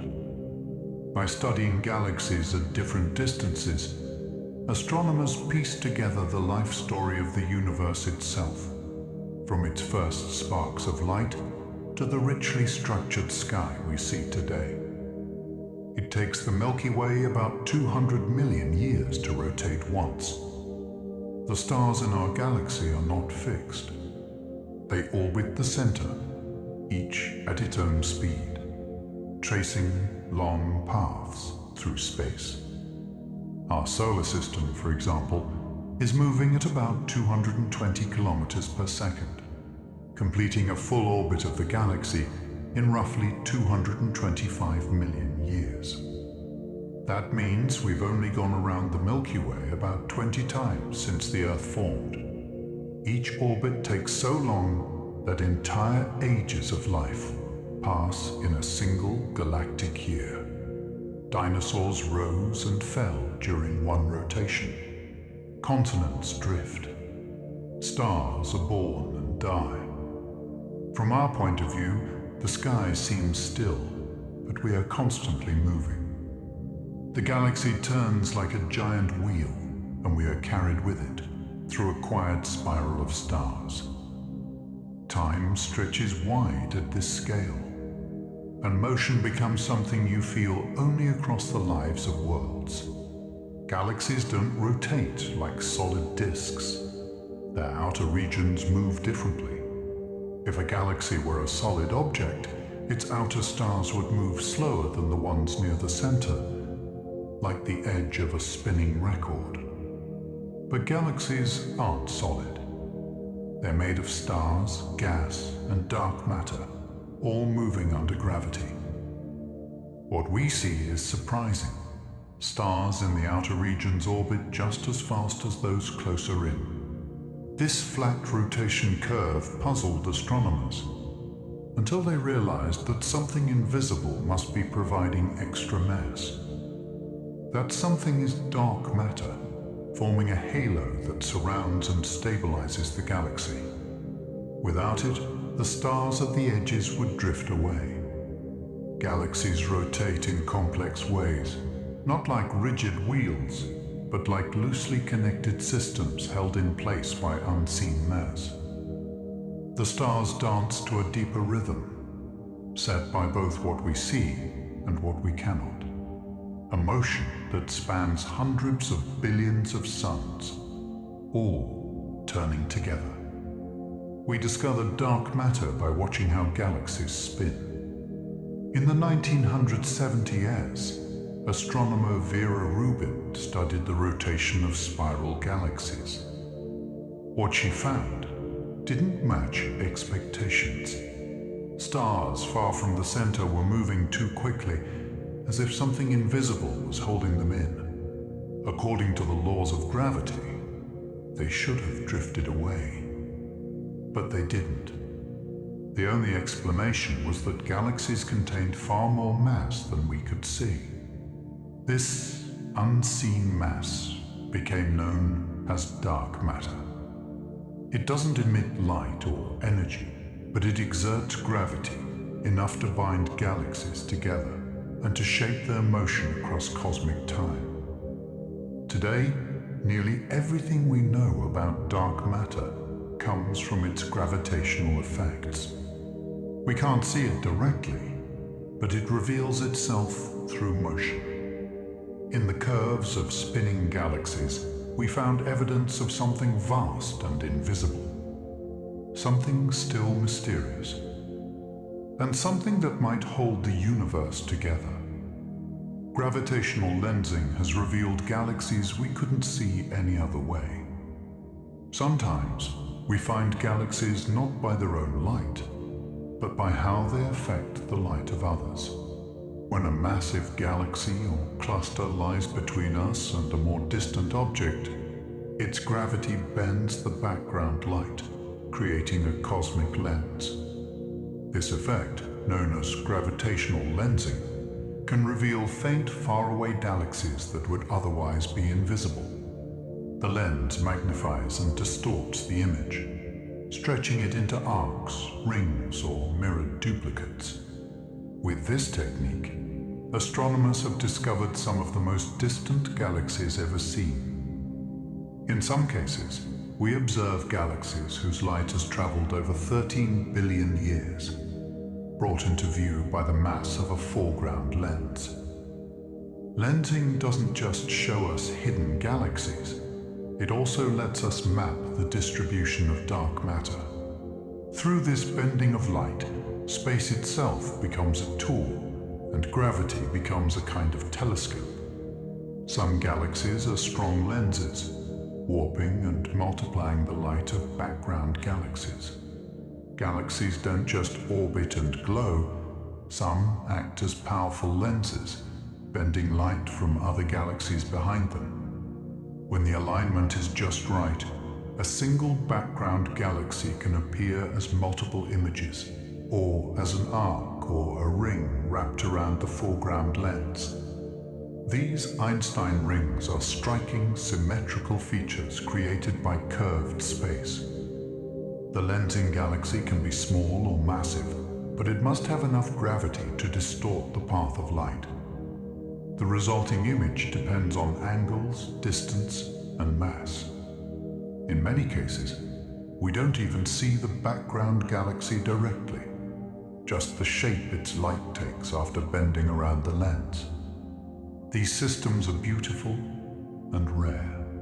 They allow astronomers to study both the distant source and the lensing galaxy itself, all in one image. In these quiet distortions, we see how light travels through a universe that is not straight, but curved. Galaxies can act like natural telescopes, magnifying the distant universe. We build telescopes to gather light, to see farther, deeper, and more clearly. But nature has its own telescopes, galaxies and galaxy clusters, whose gravity bends and magnifies light from behind them. These natural lenses amplify faint objects, allowing us to see things that would otherwise be lost in the dark. Some of the most distant galaxies ever discovered were found this way, their light stretched and boosted by massive foreground systems. These lenses reveal details we couldn't resolve otherwise: the structure of early galaxies, the formation of stars, the motion of gas. They show us the universe not just as it is, but as it was, magnified across time. The cosmos bends light with quiet elegance. And through that bending, we glimpse things far beyond the reach of our instruments alone. Galaxies made visible by gravity itself. We found entire galaxies inside gravitational arcs.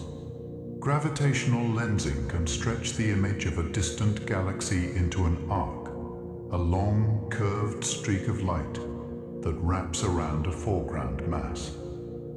In some cases, what looks like a single arc turns out to contain an entire galaxy, magnified and distorted by the lens.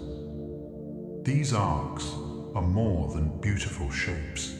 They are time capsules, showing us galaxies as they were billions of years ago. With careful modeling, astronomers can reconstruct the original shape and structure of the source galaxy, even measuring its star formation rate, mass, and composition. Some arcs reveal galaxies from just a few 100 million years after the Big Bang, young systems we'd never detect without lensing. These arcs are rare and delicate, and they depend on perfect alignment. But when we find them, they open a window into the deep past. In their curves, we find distant galaxies drawn out by gravity's hand. Galaxies near the edge of the observable universe are moving away at near light speed. The universe is expanding, and the farther away a galaxy is, the faster it moves away from us. This isn't motion through space, but the stretching of space itself. At great enough distances, this expansion causes galaxies to recede at speeds approaching the speed of light. Near the edge of the observable universe, galaxies are so far that their light is stretched into extreme infrared or radio waves by the time it reaches us. Some may already be beyond our reach, their light no longer able to cross the expanding space to get here. What we see now is ancient light, sent from a time when they were closer. Over time, more galaxies will slip past this cosmic horizon. The universe is not only vast, but in motion. And the farthest galaxies are receding into silence, not because they are fleeing, but because space itself is pulling them away. Some galaxies are speeding toward each other, defying the expansion of the universe. The universe is expanding, and on large scales, most galaxies are moving away from each other. But not all. Some galaxies, like the Milky Way and Andromeda, are moving closer.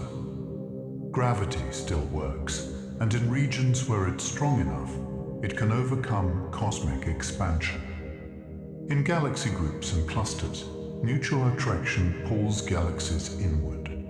The Milky Way and Andromeda are expected to collide in about 4 billion years. Other galaxies are also approaching one another, forming pairs, groups, and eventual mergers. The universe may be stretching, but local gravity can still bind galaxies together. These motions remind us that expansion isn't everything. Gravity still carves out its own spaces, little pockets where the rules feel different. And in those places, galaxies aren't flying apart. They're drifting toward each other, slowly, in a cosmic ballet that plays out over billions of years. The cosmic web connects galaxies across hundreds of millions of light years.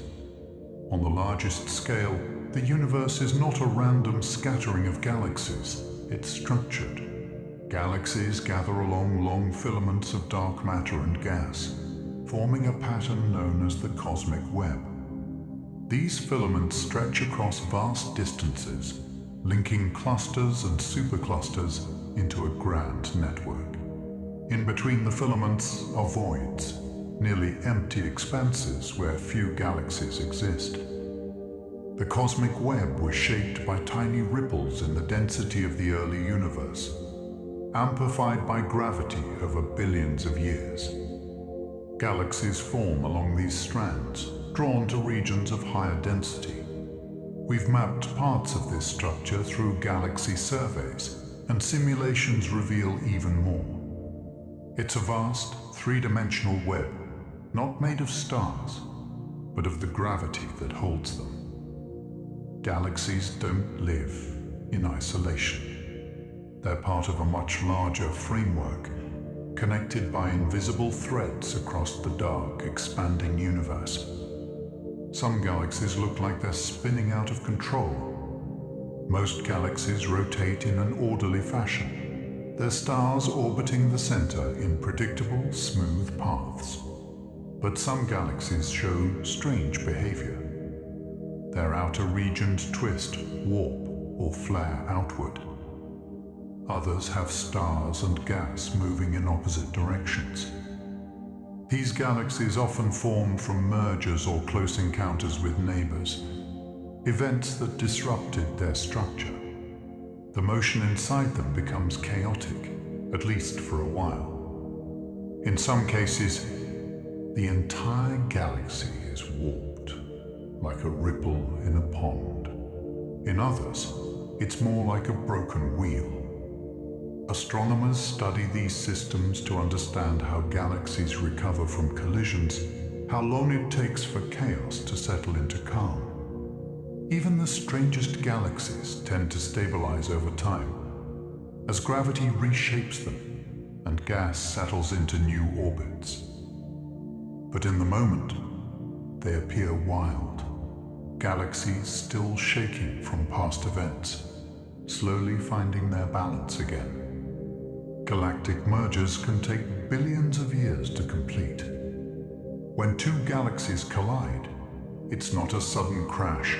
It's a slow, complex interaction that unfolds over billions of years.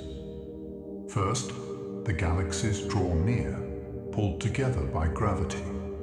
As they pass through each other, Their stars largely avoid direct contact, but their gas and dust collide, compressing and triggering bursts of star formation. The galaxies may swing past each other several times, their shapes distorted into long tails and loops.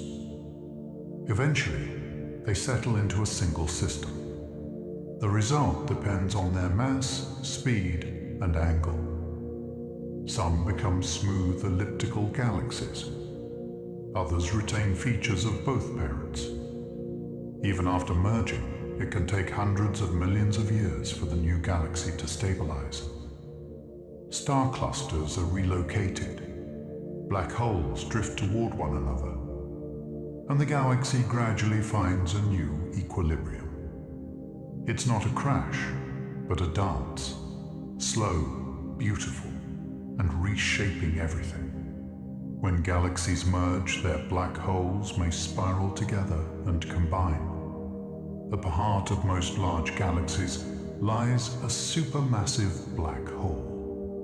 When two galaxies merge, their black holes are drawn toward the center of the new system.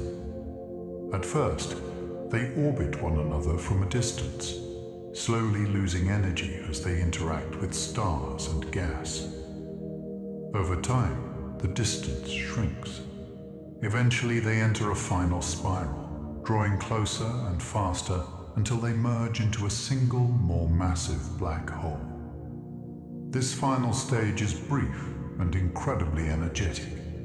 It sends out gravitational waves, ripples in the fabric of space-time. These waves have been predicted for decades, and we're just beginning to detect them. Each black hole merger marks the end of a long cosmic journey. Two massive objects, formed in separate galaxies, finally becoming one. It's a quiet event from far away, but it leaves lasting echoes in the shape of the universe itself. Some collisions end in elliptical galaxies, smooth and featureless. Spiral galaxies are full of structure, arms, disks, and dust lanes. But when two spirals merge, the result is often very different. The new galaxy may lose all signs of its past shape, becoming a smooth, elliptical blob of stars.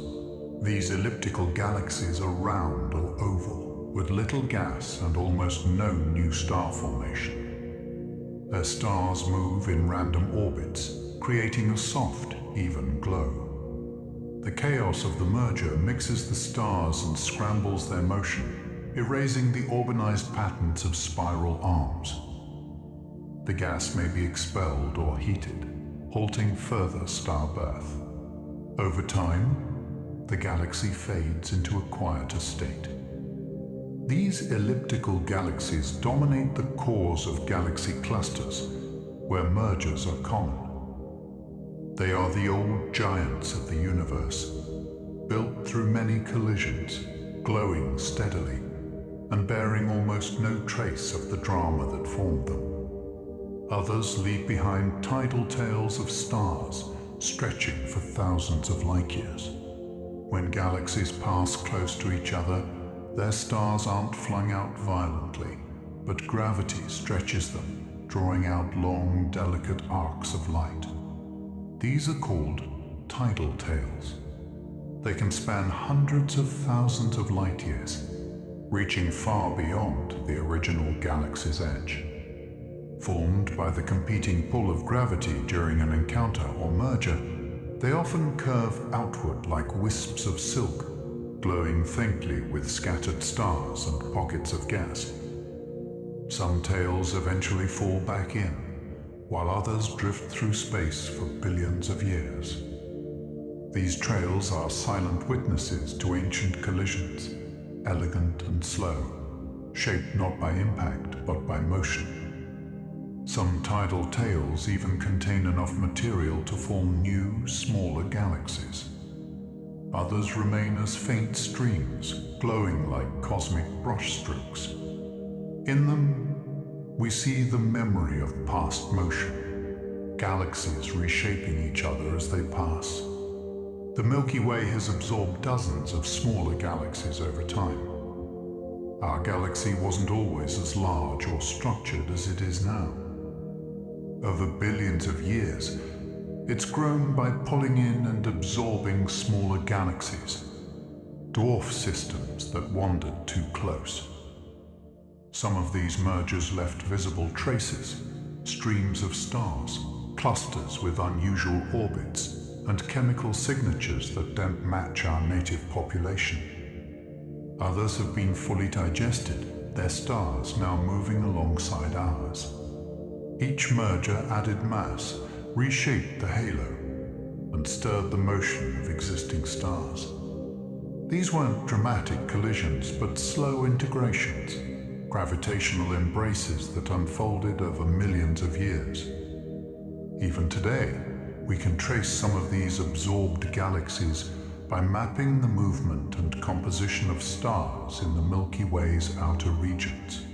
Our galaxy is not a singular structure, but a layered one, a collection of many smaller histories, folded together into one quiet spiral of light.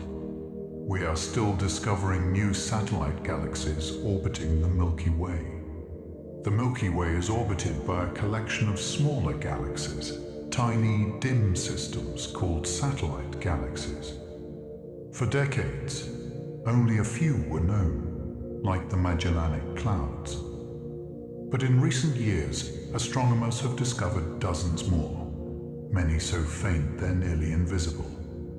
These ultra-faint galaxies contain only a few hundred or thousand stars and are dominated by dark matter. They're hard to spot, lost in the background of the sky or hidden behind the glow of the Milky Way itself. Yet they're important. Each one helps us understand how galaxies form and how dark matter behaves. Some are remnants of earlier mergers. Others are being pulled apart by our galaxy's gravity right now.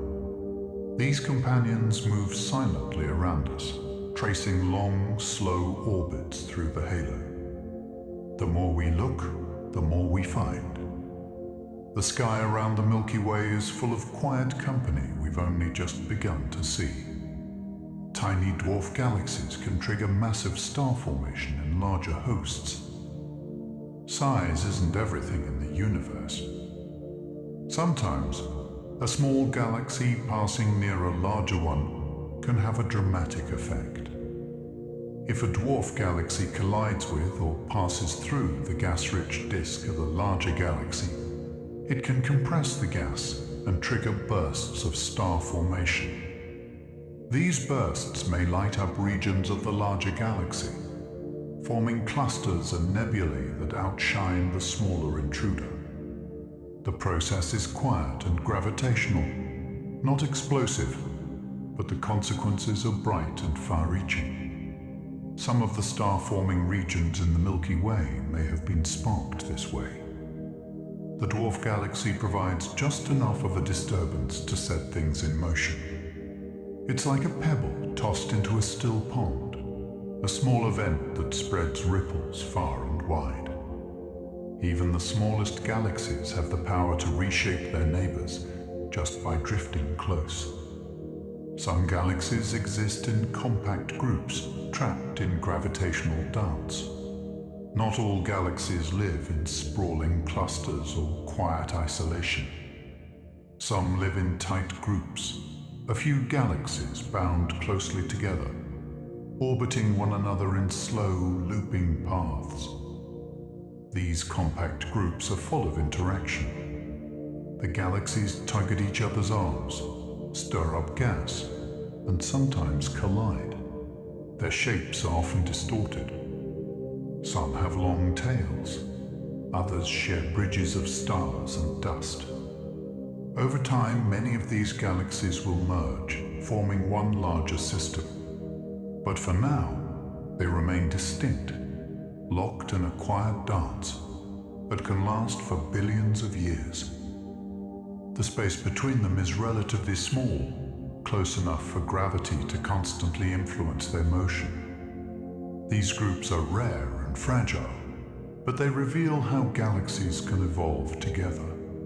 In the emptiness of the universe, it's striking to find galaxies bound so closely, like a family of stars, moving as one. Galaxies in clusters sometimes smash into each other in chain reactions.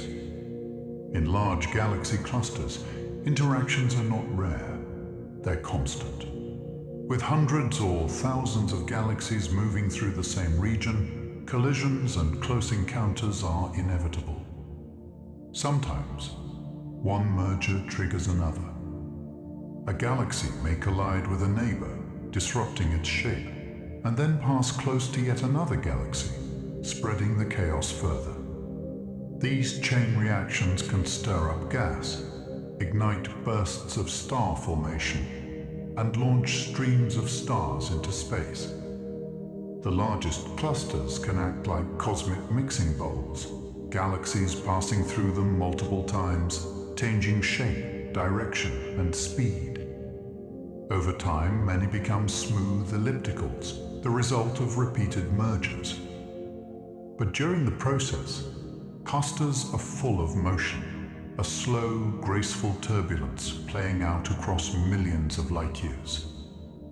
It's a reminder that even in the vastness of space, galaxies don't move alone. They jostle, combine, and reshape each other in long, quiet collisions.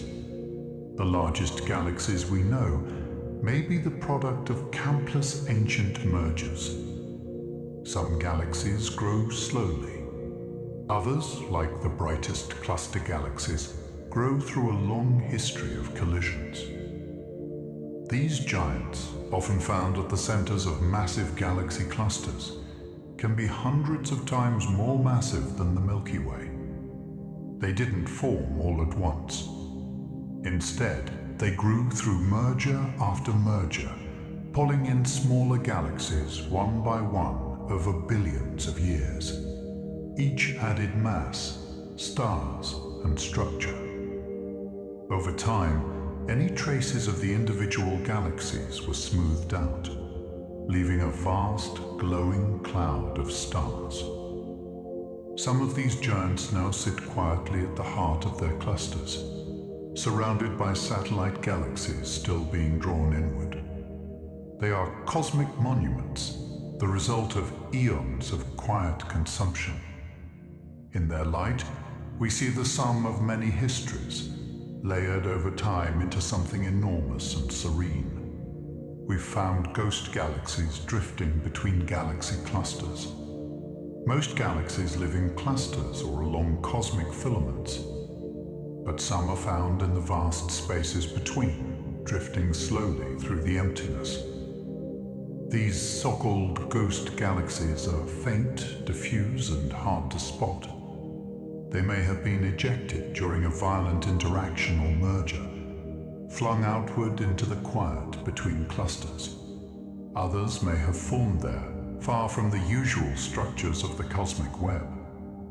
Many are nearly invisible, containing little gas and few stars. But they still move, orbit, and evolve, quietly gliding through intergalactic space. We found them by their gravitational pull, by the subtle motions of nearby matter, or through faint trails of stars. These galaxies are reminders that space is not empty. Even in the most isolated corners of the universe, you might still find a faint glow, the light of a galaxy, drifting alone through the dark. Some galaxies are nearly invisible because their stars are spread so thin. Not all galaxies are bright.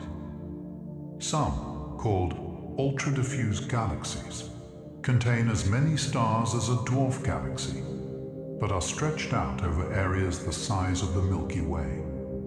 Their stars are so sparsely distributed that the galaxy looks like a faint cloud. From a distance, they barely register, like a smudge against the dark. These galaxies may have formed differently, or they may have been pulled apart by tidal forces, leaving only the faintest traces behind. Some contain almost no dark matter. Others seem to have much more than expected.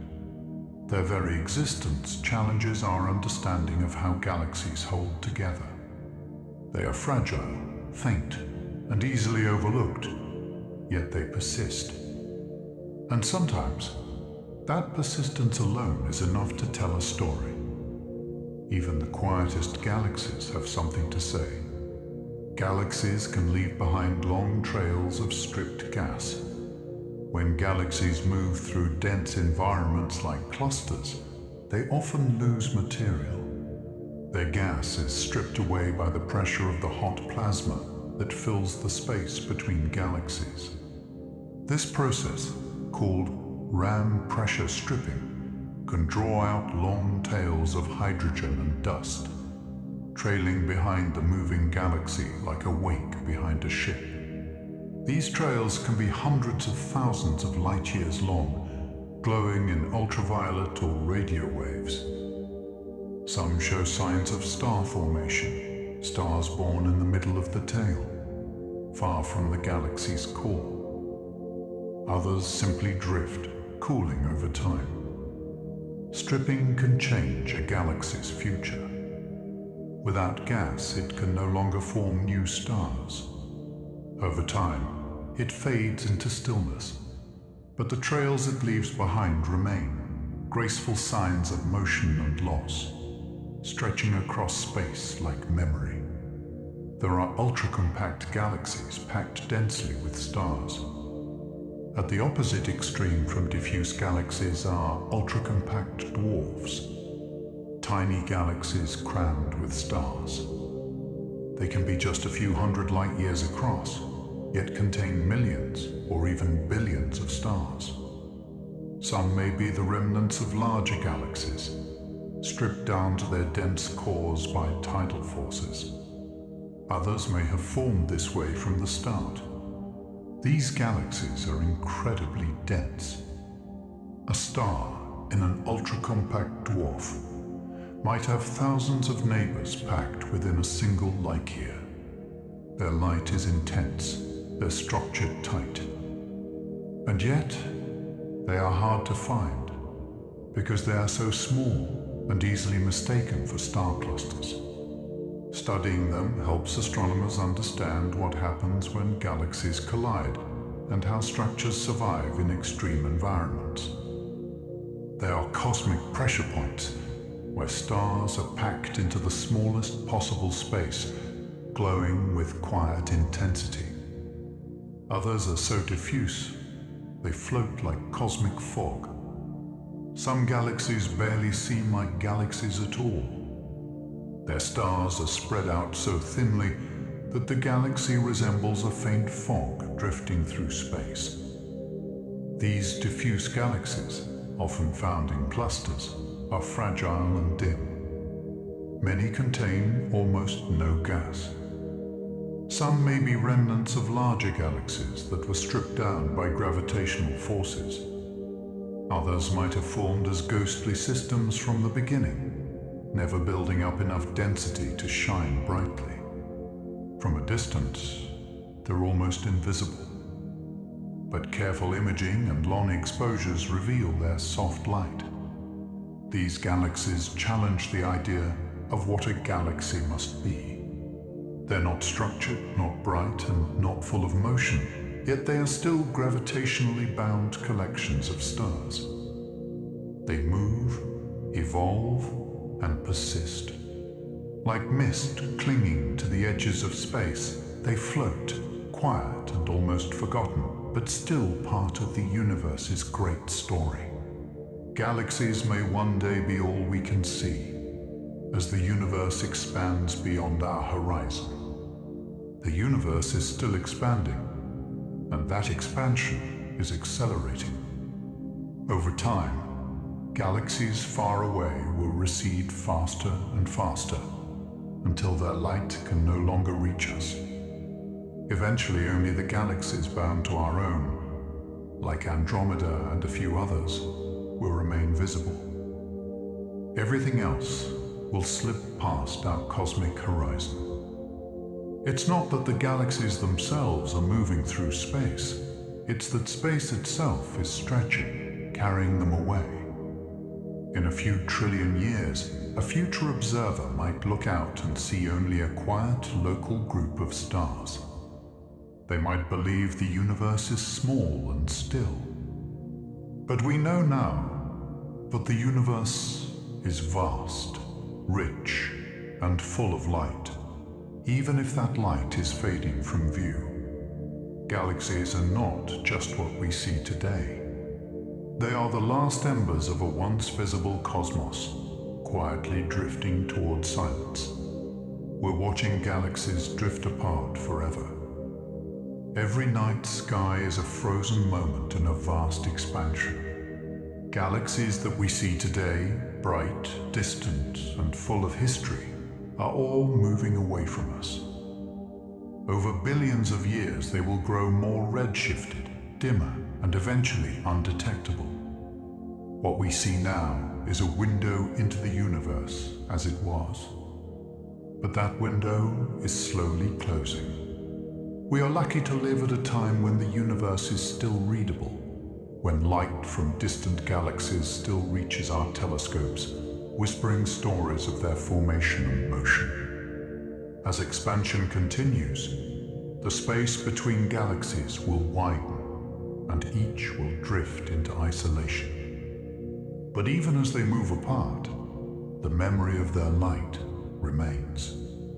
Every image, every spectrum, every map we make now is a record of a changing sky. And each receding galaxy leaves behind a silent echo of where it once was. Galaxies tell the story of how the universe grew up. From the first tiny clouds of gas after the Big Bang to the vast structured systems we see today, galaxies are the backbone of cosmic evolution. They show us how matter organized itself, how stars formed and died, how black holes grew, and how light spread through space. By studying galaxies at different distances, and therefore different ages, we can reconstruct the universe's history. Early galaxies were chaotic, full of fast star formation. Later ones grew larger, more stable, more structured. Galaxies are shaped by gravity, but also by time. They carry the marks of every interaction, every burst of light, every quieting. They evolve, change, and settle, like living things. And in that evolution, we see the universe growing from youth to maturity. The sky is not just a static canvas. It's a time-lapse. And galaxies are the brushstrokes. Every galaxy is a cosmic archive and a mirror of what we might become. Inside each galaxy is a record of stars born and gone, of collisions endured, of black holes fed and faded. Their stars preserve the chemistry of ancient gas clouds. Their motion reveals past interactions. Their shapes reflect long histories of growth and quiet change. And because galaxies form from the same laws that govern us, they also reflect what's possible. Where we see spiral arms, we see structure. Where we see starbursts, we see transformation. And where we see quiet halos, we see long, peaceful aging. Galaxies are not just beautiful, they are meaningful. They remind us that everything changes, that memory can last across space, and that light can echo long after its source is gone. In the end, a galaxy is both distant and familiar.